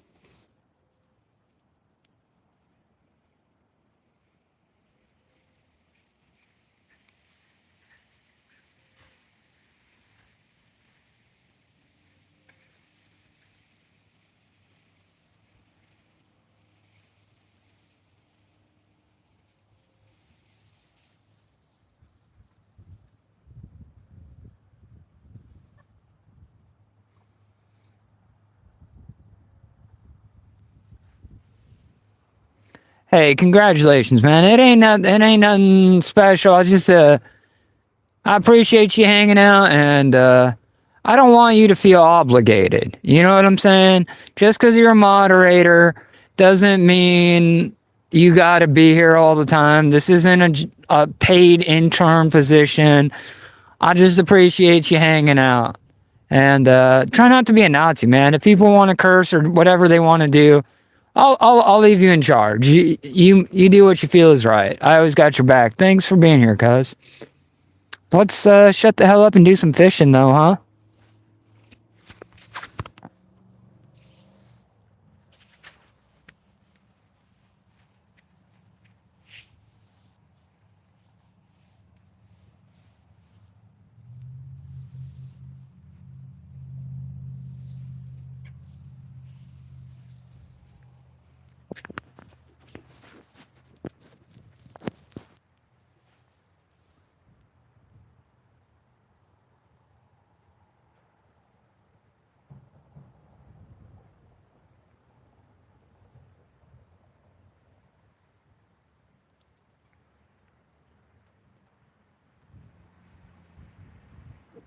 in the potty.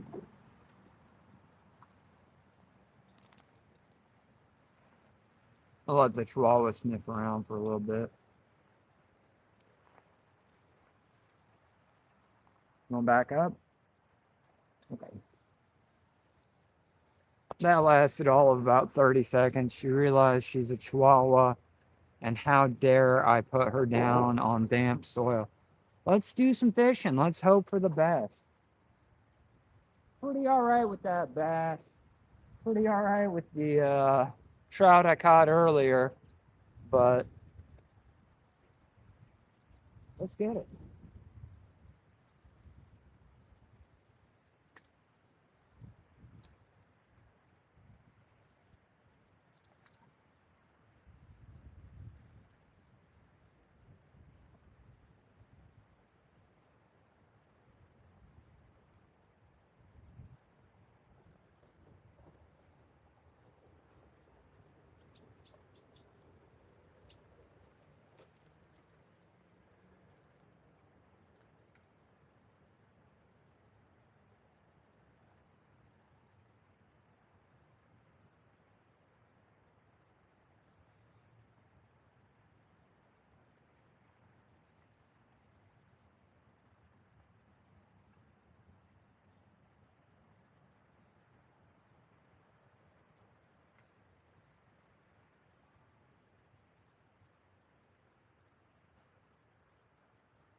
My fur-lined coat.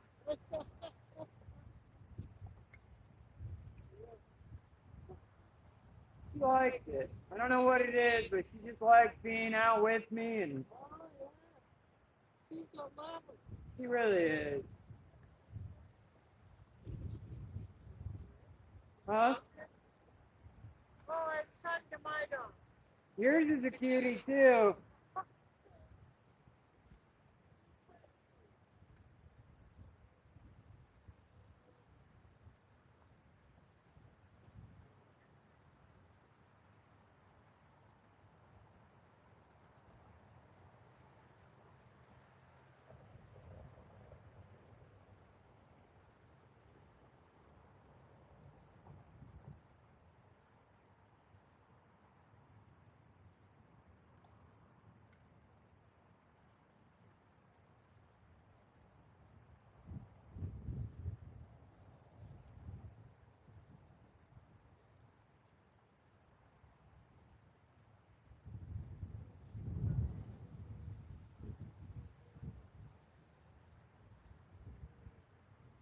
We got zero signs of life here. I think we load back up on the e-bike and go west, young man. Haven't you been told California's full of whiskey, women and gone sleeping out all night.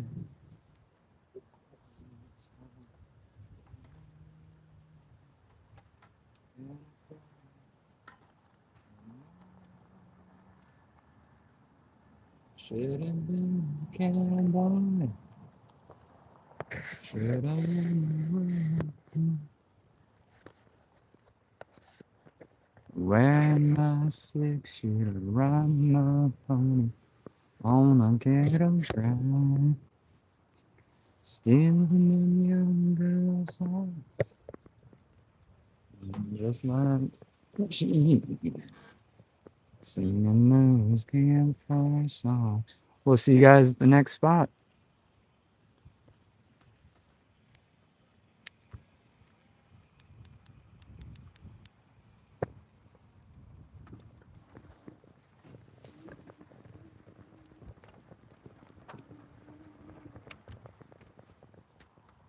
Sweet.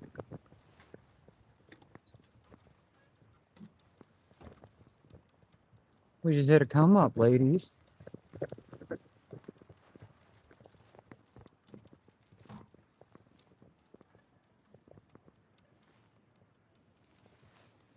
What did we find?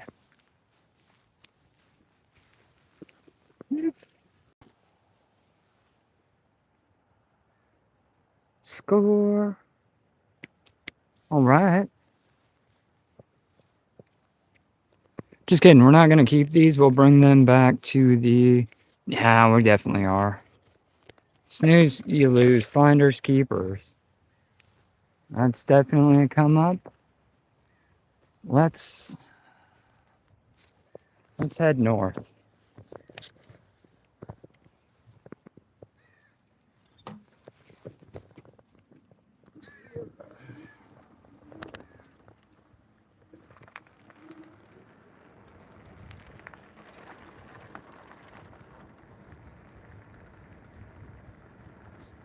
Lost young man, you've been some California's full of whiskey, women and gold.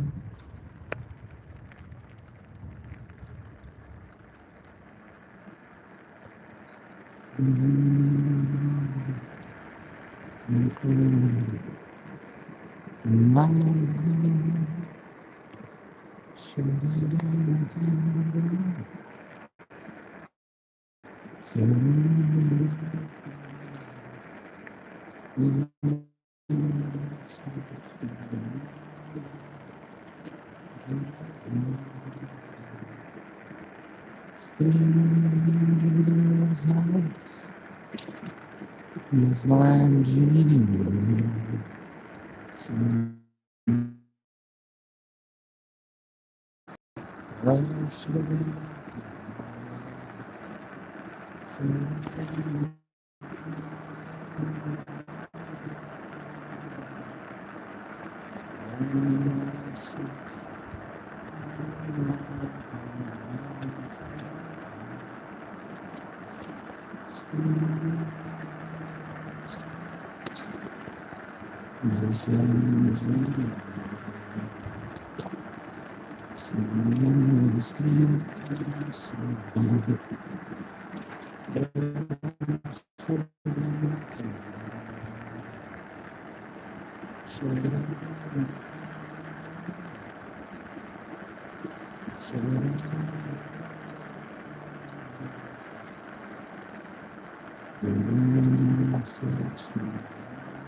I should have learned to rope and ride.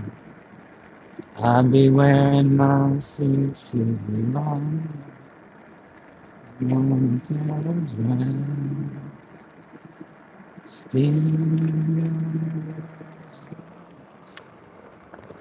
just like a dream.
All right, spot number 1.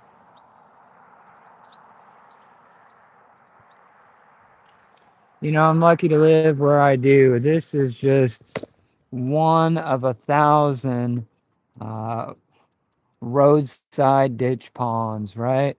I think in everyday life we drive by and we always wonder, like, are there fish in there?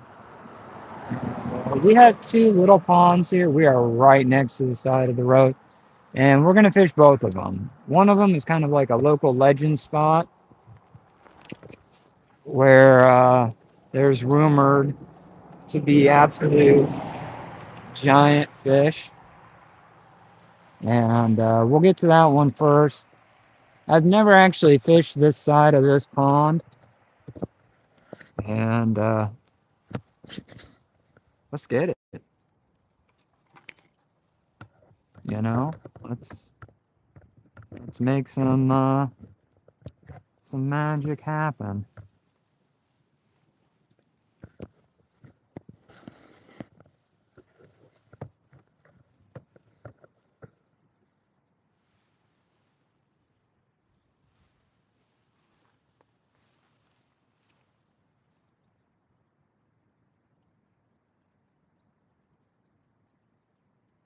Just a roadside pond in the middle of nowhere. But there might be monsters in here.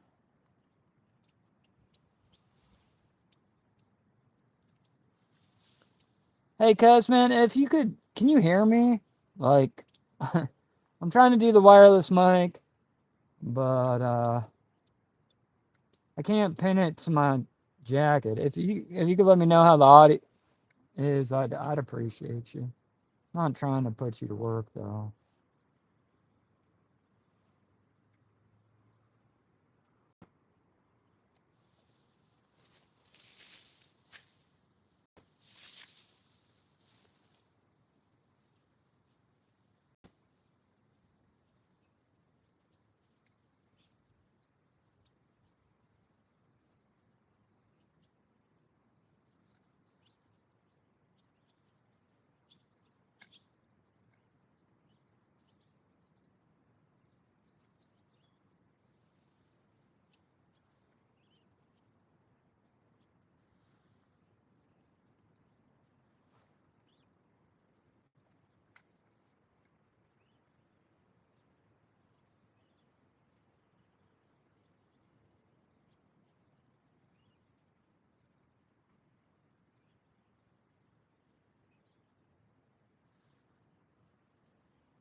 we put in, I don't know, 20, 30 casts.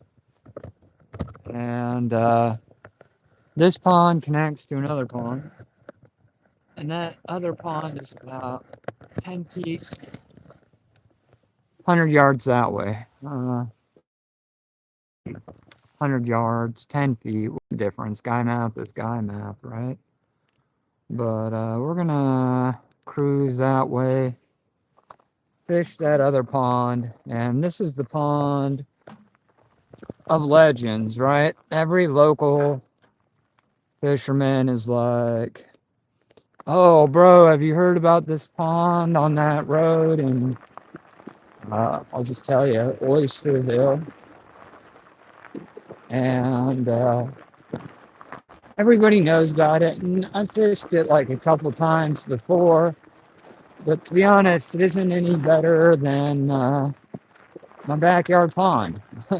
I wish it was, but last time I was up here, I wasn't catching anything over half a pound. But we're here. The man, the myth, the legend itself. Can a lake be a man?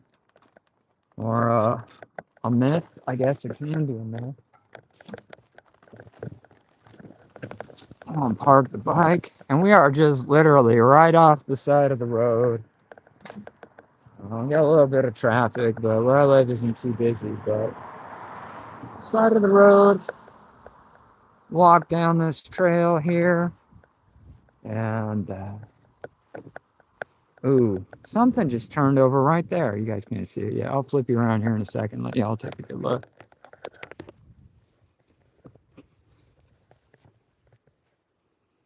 This is it.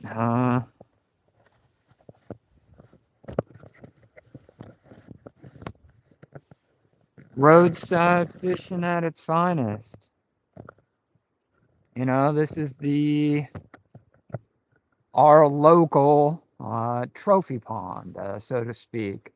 It's just a wild pond. It's never been stocked. It's just a natural occurring pond. I don't know how big it is, 7-10 acres. It scrolls way up into the forest, but there are rumors of monsters in here. I mean, everybody says, oh, come out here and fish this pond. But chances are, if you've heard about it, it's probably not that impressive, right? Let's see if we can't find a monster.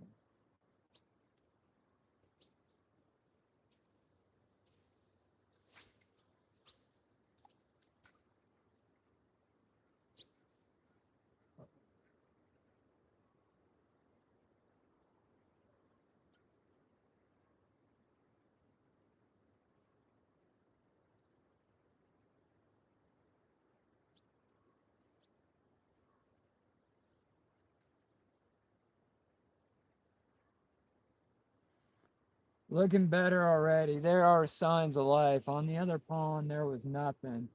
We got some fish turning over. I don't think I can get, well, I don't know how deep it is. Let's just make a couple good casts, see what we can't come up with.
No be dog.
Oh, there it is.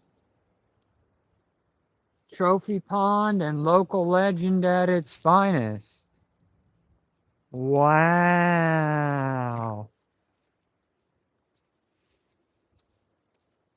Oh my God. Huge. Way better than the backyard pond. This guy is an absolute giant. I am sure glad I rode out here in the middle of nowhere to catch this monster fish. I mean, this thing is just huge. Look at it. I mean, that's why they call it the trophy pond, right? I mean, clearly. Wait, if I hold it up real big like this, real close, look how huge that is. Just kidding. It's not even as big as the palm of my hand. But with that being said, at least we got something. Back you go. Bailey, this way.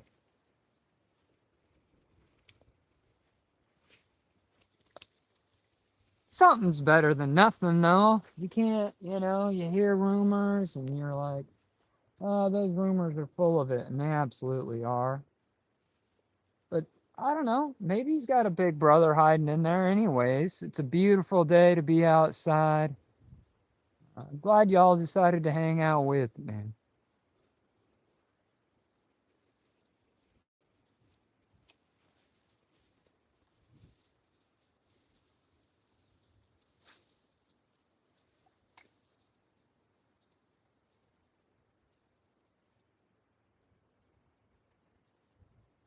That feels better. I don't feel like a monster, but it feels better.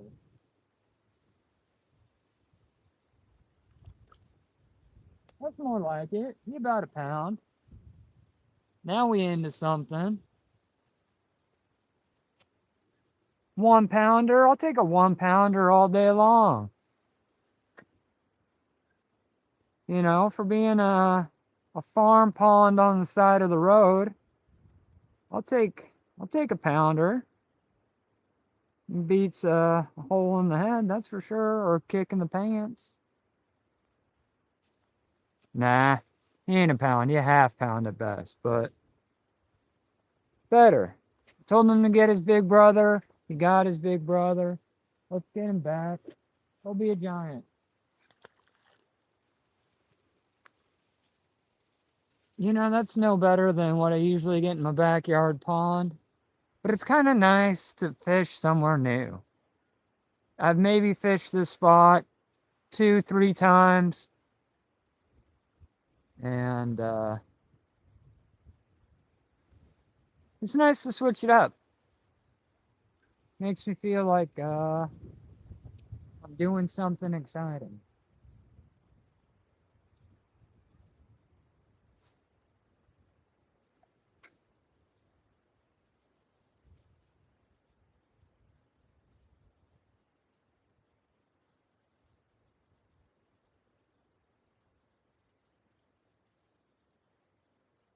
My dog thinks she's a cow, freak ranging on some, what do you got, an upset stomach? Nah, because I didn't feed you today? You had salmon for breakfast.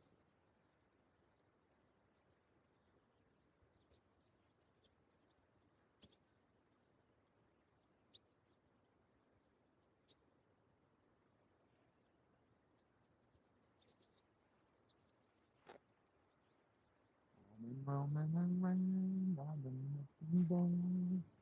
What all I see, baby's pain.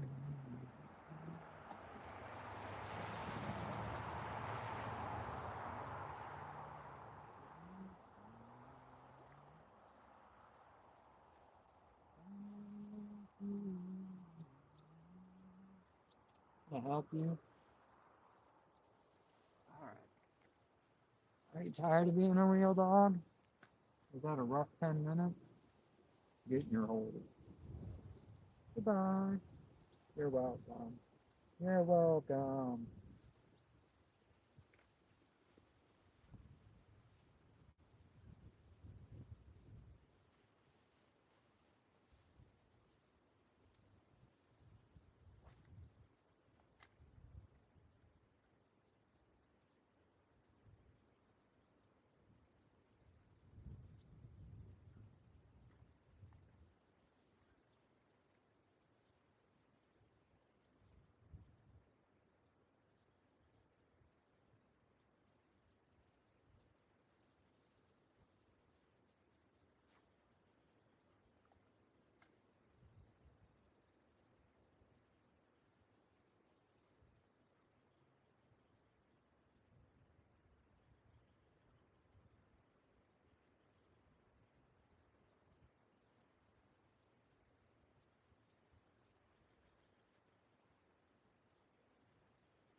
I already caught you.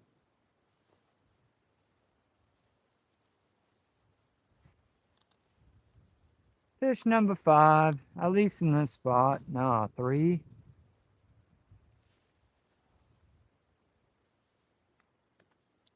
Ah, he spiked me.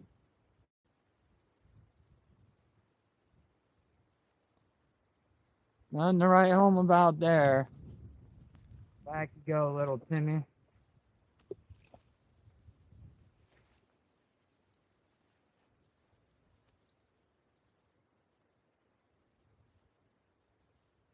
You know, this is kind of what I was expecting.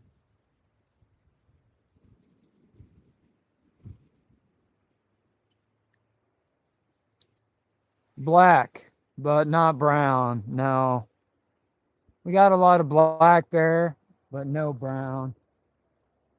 Not, maybe up in the Cascades, but not where I'm at.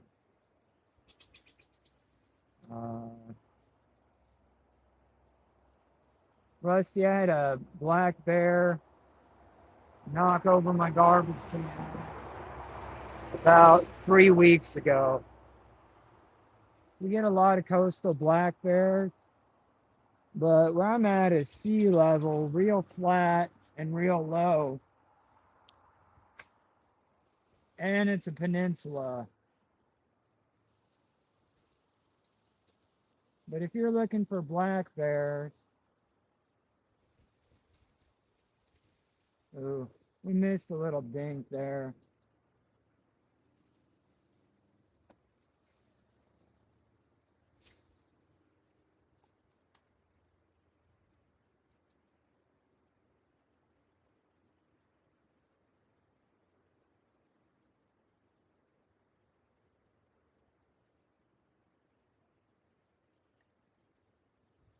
He wants it. I don't want to give it to him because he's little. He might be. It's too late to be up on a bed.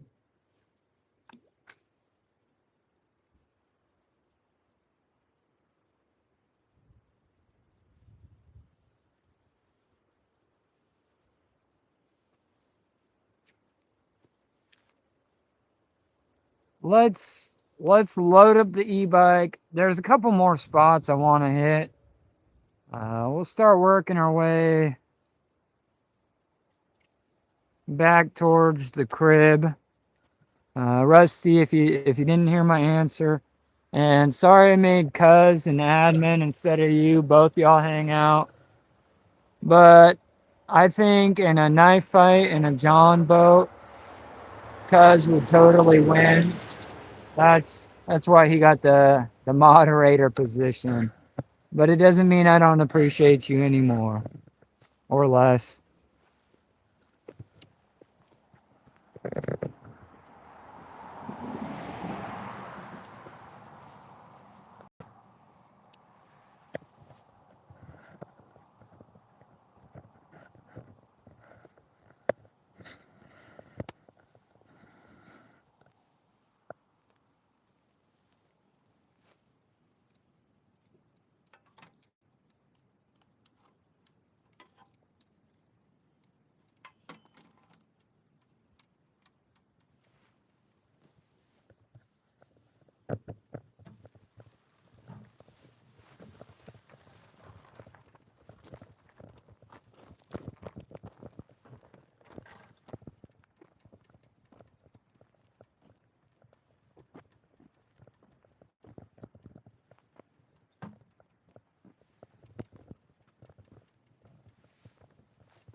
Well, I mean, there's not a lot of people in here ever. Sometimes they get lucky, but for the most part, I don't need a whole lot of moderators, to be honest with you. And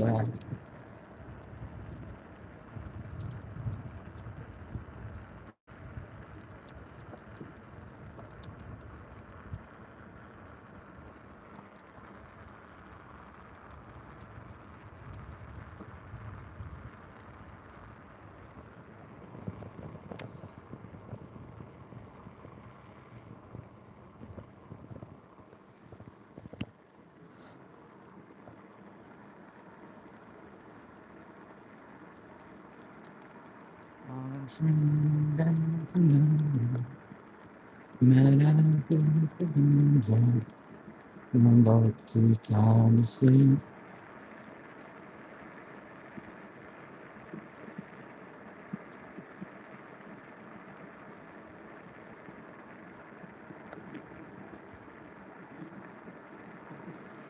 On the train,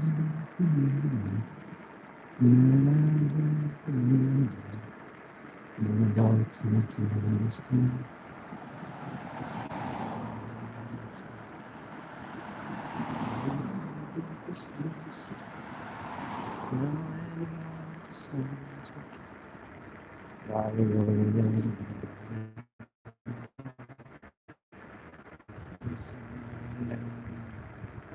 See a lot of innocence.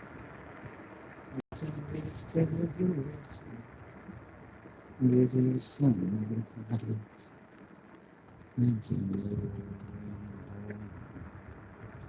Never falling.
People's faces, nothing wants to go. Nobody wants to keep on sitting on the table. I'm never fucking looking. Waiting still.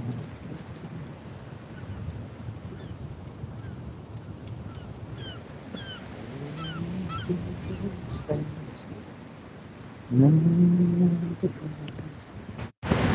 All the way they are.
we for sure just saw some baby deer.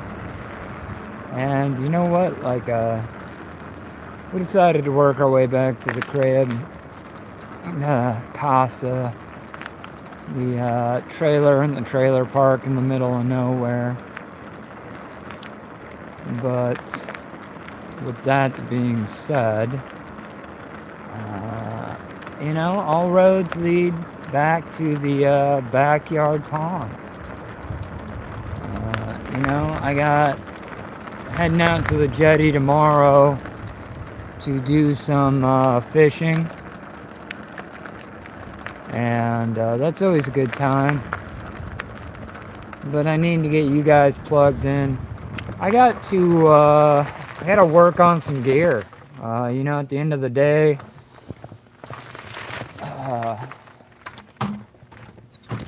the jetty is hard on gear, and I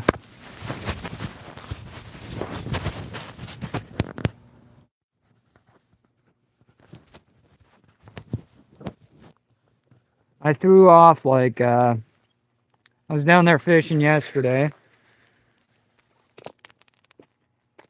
Ooh, it's like Christmas. What do I got? All right, I think it's coat hangers. Ask me why I need coat hangers. And the answer is I don't really. It's just, my wife does. And I'm gonna let you guys in on a little insider secret.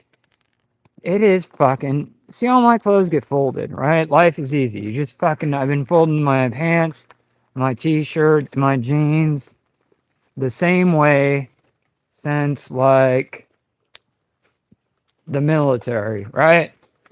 But if you're trying to fold women's clothes, I would rather fucking put a 10 gauge in my mouth and cease to exist. They're like, how do you even wear this? Does it even have a fucking armhole? Where is the armhole? Why? I mean, how do you fold women's clothes? I mean, I don't mind wearing them from time to time. Get a free drink at the bar or whatever you got to do, but trying to fold women's clothes is a effing nightmare. Absolute trash panda of a process. But, man, that was quite the adventure. If you just tagged along,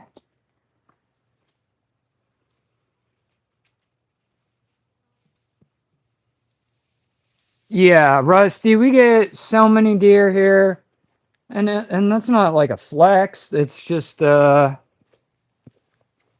a danger.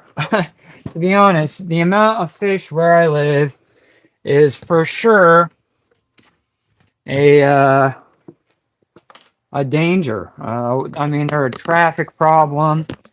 We don't have any natural predators for it. Well, kinda, right? We got coyotes, but we don't have any like apex predators. They don't allow deer hunting. Well, they do, but it's bow only. And sorry, I'm just getting some gear ready. Tomorrow I'm heading back out to the North Jetty to do some salmon fishing. I needed to take a day off. I wanted to fish, but I didn't want to fish hard. Does that make sense? I just wanted to try out some different water that I ain't never fished before. Hit the local honey hole. But we're fixing to re-gear up for... Wow, my truck smells like a bag of potatoes. And not in a good way. Oh boy. Ugh, makes me want to throw up in my mouth a little bit. Wonder what I did with that line. The plan's simple. Just gear up, get ready for big fish tomorrow, but I don't think I can find my line. Give me just a second. You guys got to... you buy like 20 pounds of $30 worth of tri line. I think it's gotta be somewhere.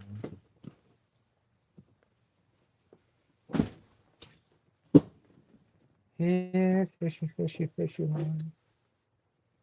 Kids. It's not even going, kids. Just wait them sometimes. A little bottle of water. Can't go wrong.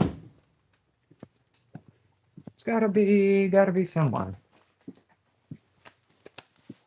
So I was cruising out on the beach yesterday, yesterday.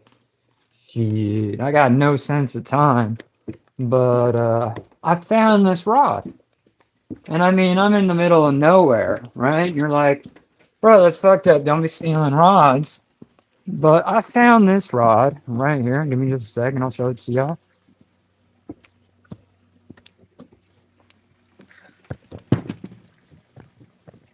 It's getting warm.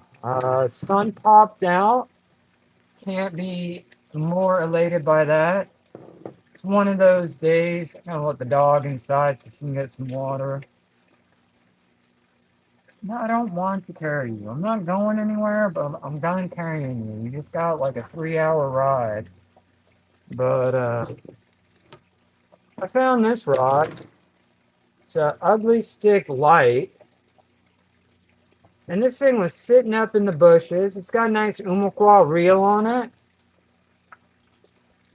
And it is it doesn't have any, oh, there's the specs. A 8'6" medium action. And this thing has been crushing it at the North Jetty lately. To be honest, it is absolute been crushing it. But it was braided up with some old braid. And I bird nest the shit out of it. And I mean, full on deconstruction surgery needed. I gotta let the dog inside, and then I'll be right back with you guys. Enjoy the view, hang out. We'll tear this down. We'll get some new lures on it. I might add some oil. I got some 3M. I've never gone through it. I found this rod, like I said, on the beach, and it's been a favorite ever since.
I think it was Rusty. Were you the one telling me you strip your old line using a drill?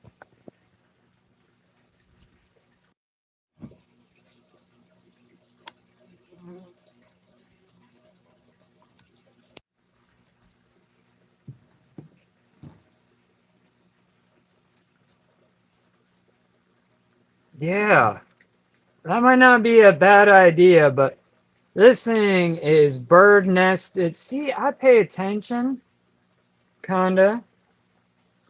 But to be honest, this is so. And what pisses me off about this is like, it's like $30 worth of braid, and I was trying to get it off down at the rocks with a 30-mile-an-hour wind, and I just couldn't do it. It just didn't work out. I have a drill. I don't think I have a chuck though. We're just gonna hand do it. We're gonna pull all this old braid off. And we have braid that we could replace it with in theory, But I never have a knife when I need one. It's like I'm just some kind of weird YouTuber doing this shit for views.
Found our try line.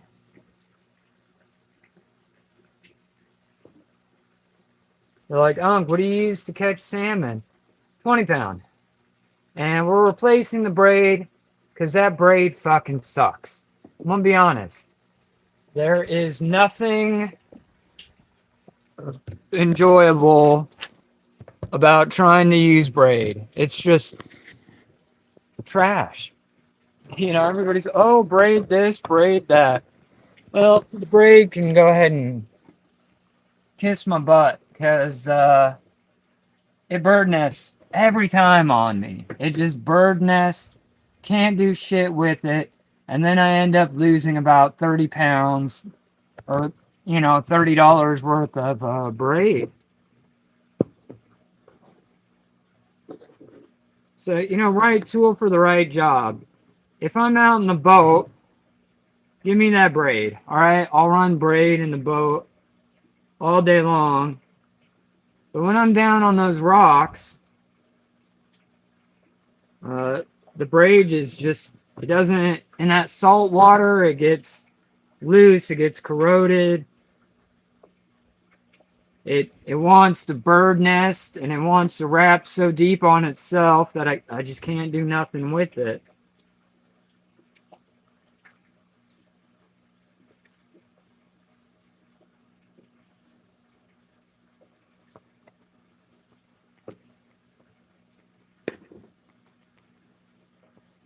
So let's get that braid off of there. Let's gentle breeze today, so it's kind of blowing around like crazy, but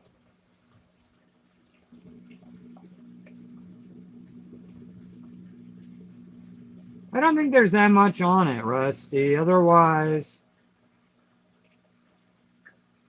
I'm gonna just be honest. I'm just not into doing things the practical way. You know, if it's easy, I don't want it. I enjoy a good challenging thing and an abundance of curse words. So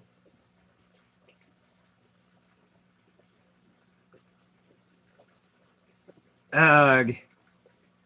I'm half tempted now that I got the knot out.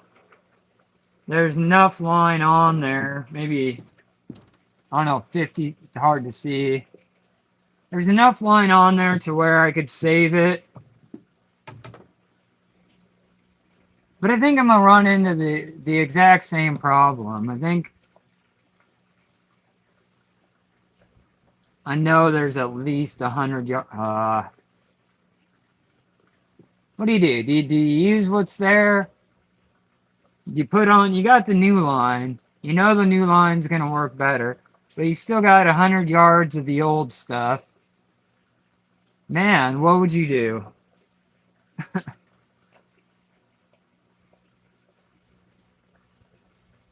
Yeah, a little bumblebee action. Hi, Bumblebee.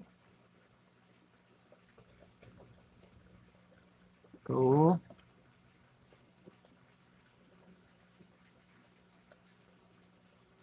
There you go, man. Live your best little bee life. Nothing but love. Thanks for saving the planet. Bees, right? They're like the original heroes.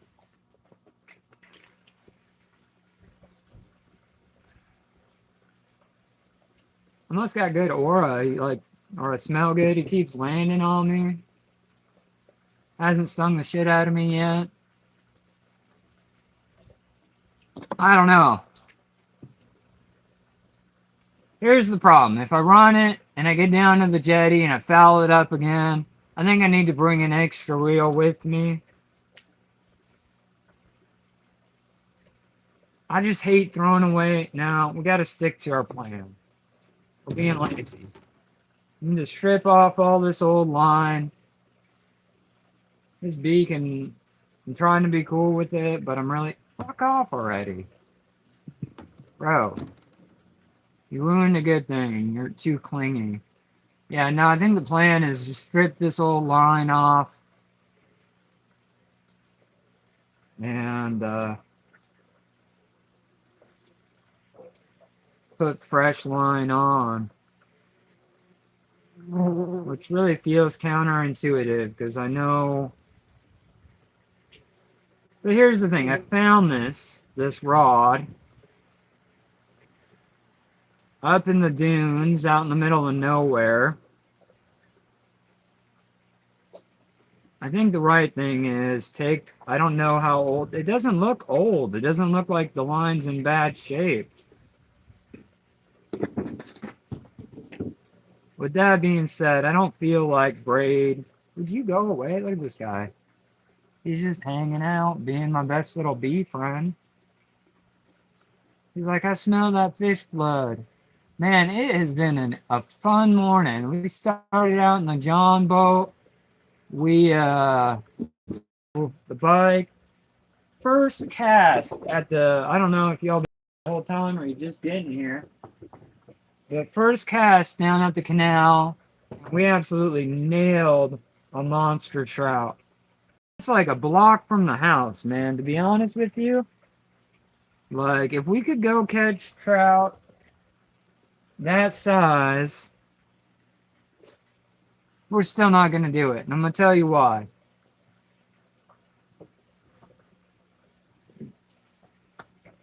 If the only thing you're catching is planted trout, you've given up on fishing. Like, I mean, you barely fish anymore. You know what I'm saying? Like, I'm not saying they don't have their place. But if you're catching planted trout, you might as well be at a kid's pond or the nursing home. I might as well go fish that 55 and up hole. I'm just not for it. Not yet. I'm not putting it down. I'm just saying, if you actively try to catch planted trout,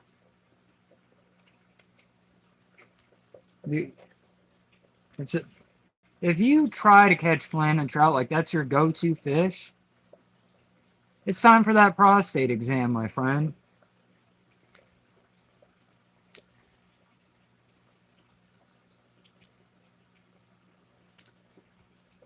I'll tell you what, though. I had more fun driving my little bike around and catching dink in the backyard than I did catching a massive salmon yesterday.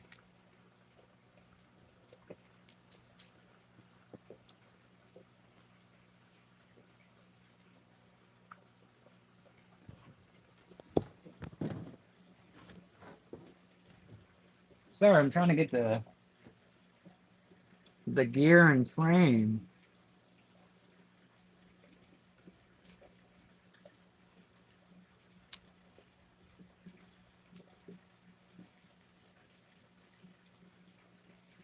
Yeah, this little bee's like trying to be intervening. Go, bro. I don't want to fucking smush you.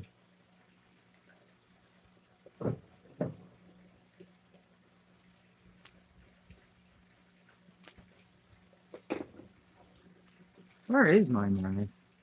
How am I supposed to be cutting bitches without a knife?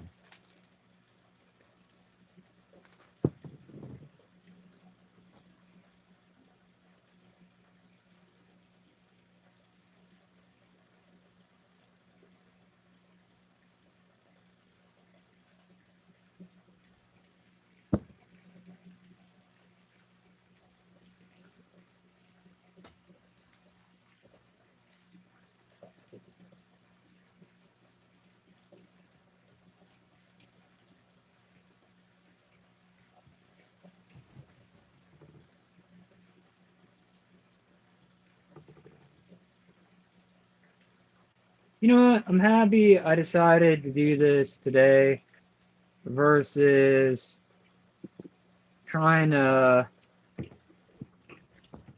mess with it at 4 o'clock in the morning.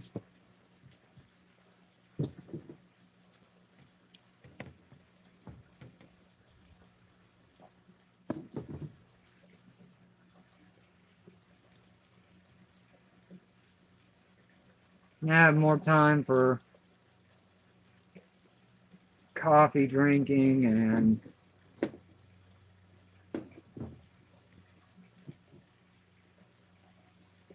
tell you what though, it takes a little more work getting that stopper knot on a closed wheel like this.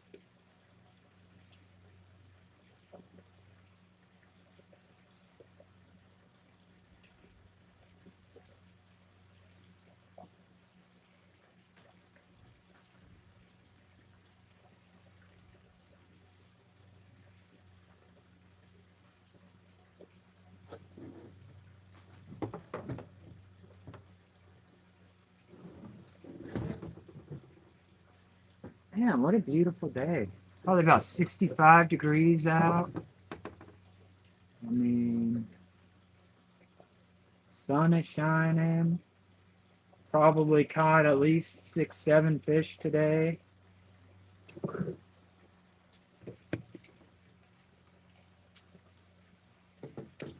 Cooked a pretty fucking epic salmon breakfast, which I am absolutely stoked about. Can't complain there.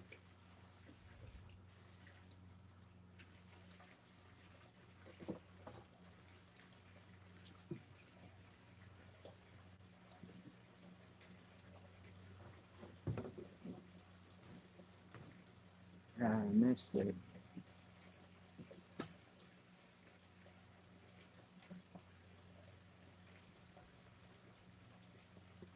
That juju feels good though. You know what I'm saying? Like, I feel good about the fresh bait or fresh line.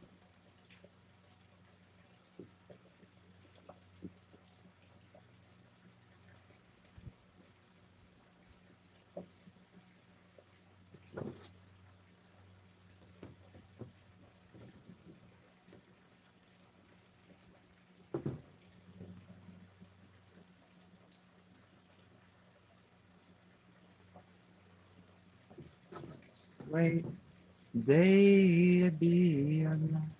I know the sun's still shining when I close my eyes. There's some hard times in the neighborhood, but why can't every day be just this good?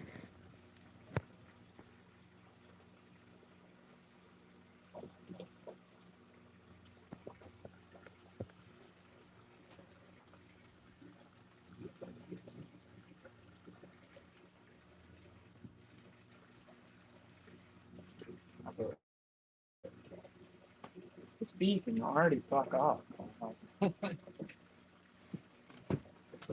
Sorry, I can't see chat at the moment. Trying to listen, bro. You're gonna fucking piss me off. I'm gonna have to mark you. Be attacked, bro. Look, smash. Look, we were getting along fine at first. Then you want to be a douchebag. Like I already said, we could be friends. Now you a little too clingy.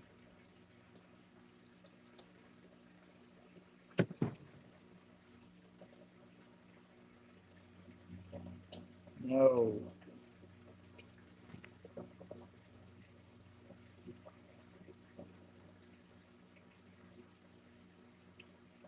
Come on, I just told you to fuck off. You're gonna fucking lose your life, man. Whenever you're done, sir. Yeah, go. There ain't nothing here for you. Nah, not fucking Diet Dr. Pepper. You're gonna get fucking... Look, bro. You're gonna... Even if you sting me, I'm still gonna take your life. Don't fucking... Why? Why bees gotta be jerks?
see a little twist, and I don't like it.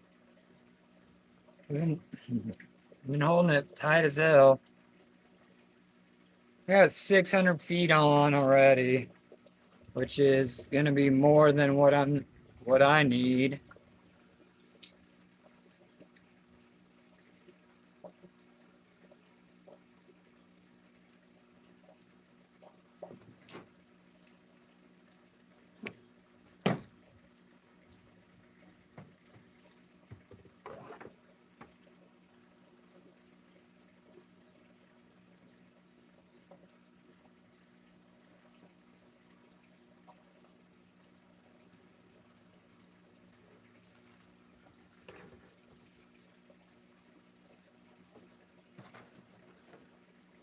I think we're gonna go grab our lure.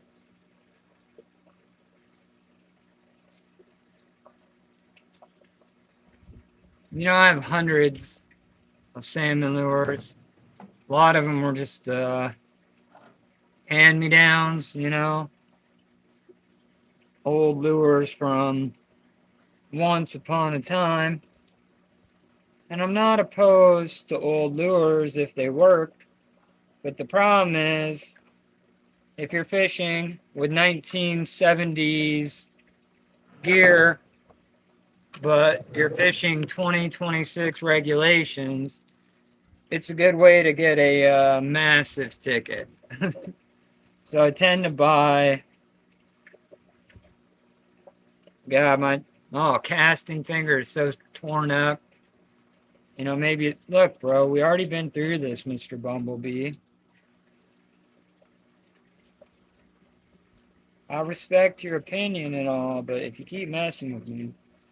So what I'm saying is I got about 100 lures, and about 5 of them have legal fishing abilities, you know?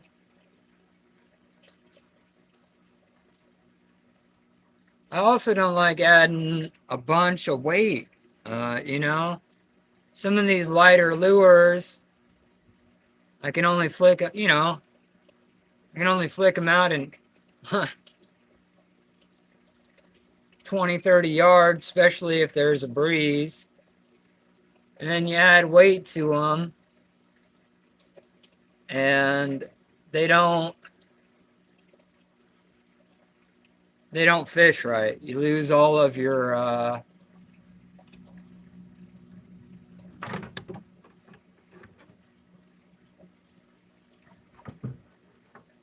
you lose all your action.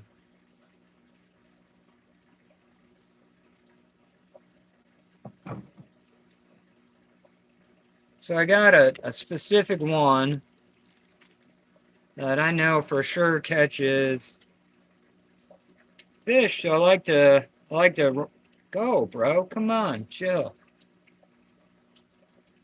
So I like to throw it, you know? If it ain't broke, don't fix it. But with that being said, well, all right, we're gonna bitch a little bit. I'll go grab it. We'll talk about it.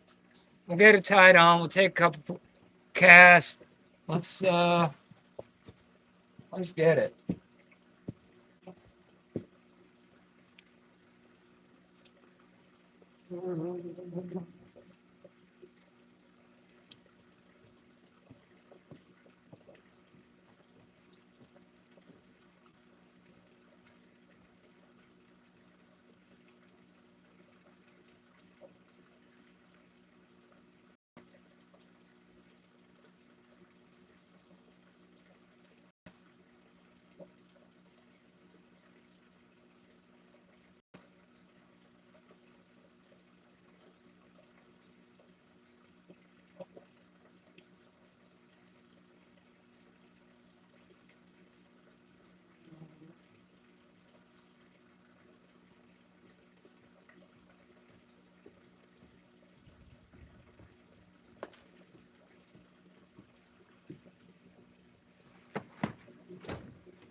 So, you know, salmon are just in theory big trout, right? Like you can treat them the same way you treat a trout.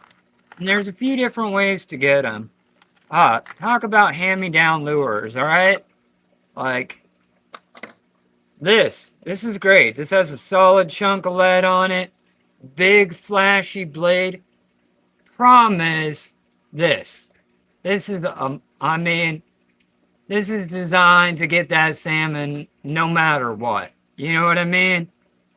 Can't do it. I gotta pull that hook and replace them. But it is a fucking pain, right? If you get blue foxes, which is another huge popular, a lot of people fish these blue foxes, and you can pick these up for, you know, pennies at a yard sale. But you got to change out the hooks. And I'm not opposed to changing out hooks, but unless you got those open eye swash hooks, I think is what they're called. Like, you got to use a split ring, and a split ring is a pain. You're here with pliers, you're trying to activate that little springy patch thing, and none of my local fishing stores. I'm remote. I live in the middle of nowhere. Absolutely beautiful where I live, but the middle of nowhere nonetheless. But there are alternatives. You know, this is a new company, but I'll tell you what, 90% of what I catch my fish on are these. And this is just a MEPS Flying C. I did change this hook out myself. Doesn't mess with the action? Absolutely. I think we're going to try, and pretty slim pickings. You can't find, these MEPS used to cost like $1, no, not that old. They used to cost about $4. And you usually lose one or two of them every time you head down to the North Jetty. But at $2, it was $3-4 wasn't the end of the world. But you know, last year they were $6.99, and this year, if you can find them, they're $14. So we went with this brand here, which is a little, I've never heard of them. It says Wicked Lures King Killer. Steelhead, coho, king, chum, pink salmon, rainbow cutthroat bass, and walleye lake trout. So I guess this thing does everything. We might hook it up, troll for trout down at the kids' pond. I don't know. It says King Killer. I don't love catching those Chinook. But these were $3. $3 versus $14. So even if I throw this into the ocean, I'd like at least one or two casts before that happens. But, you know, for a couple bucks, it makes it, I'm unfamiliar with this brand. It looks like it's got a decent blade. Nah, cheap. Plastic blade. Which sucks, because I don't know how much, there's no weight on this thing at all. Which means we're going to have to add weight to it. It's got a leader. So what I've found is if you're fishing the jetty or you want to add weight, it's windy down where I'm at. So I'm using a 1/2 ounce egg sinker. No, that's an ounce, baby. That ain't no 1/2 ounce.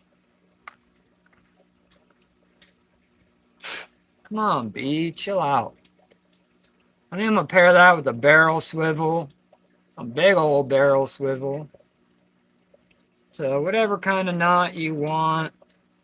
But what this does is now when I attach my leader, I'm not hitting my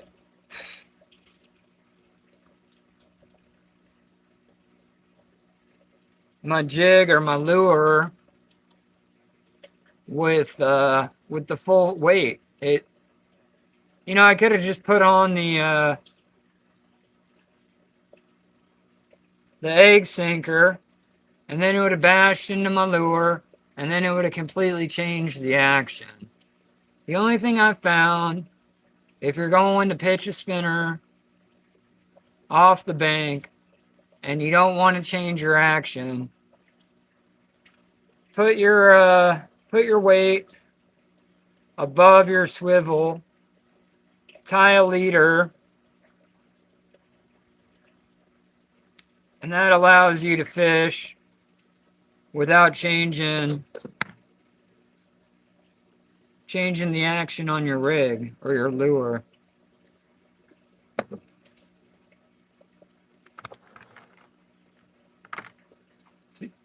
To be honest, I have zero confidence in this particular lure. The leader itself is massively long, so we're gonna trim that down to probably about 2, maybe 3 feet. It says this is 20-pound test. I know this to be tri-line 20-pound test, and they don't feel the same, which makes me a little nervous. If I was catching dink bass in the backyard, I wouldn't care. Okay, it is what it is, But I'm fixing to give this thing the workout of a lifetime. I'm going to bring it down to the North Jetty in Cape Disappointment. And I'm going to try to catch anywhere from 5 to 30-pound fish. And I need that line to do what it says. But there's secrets, right? If you know how to fish and you don't just try to horse them in, and horsing them in just simply means your drag is shut, you're just water skiing it, you're trying to muscle that fish in. And you can get away with it with a 5-pound fish. But once those fish start hitting 7, 8, or even double digits, you need to learn how to play your fish. You need to set that drag, let them take some drag, let them go on a run, reel them back in. Actually fight a fish. And not everybody knows how to do that, My partner has been salmon fishing with me down there. She goes at least once a year because she's a damn good sport, not because she likes doing it. So I think we gotta take this for a test spin. Egg sinker.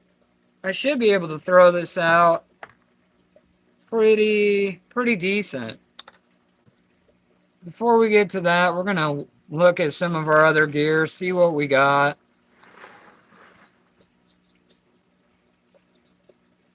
I really do love these blue foxes. I've got a lot of fish on them. They come in all kinds of colors, shapes, sizes. But what I haven't tried this season, and it's different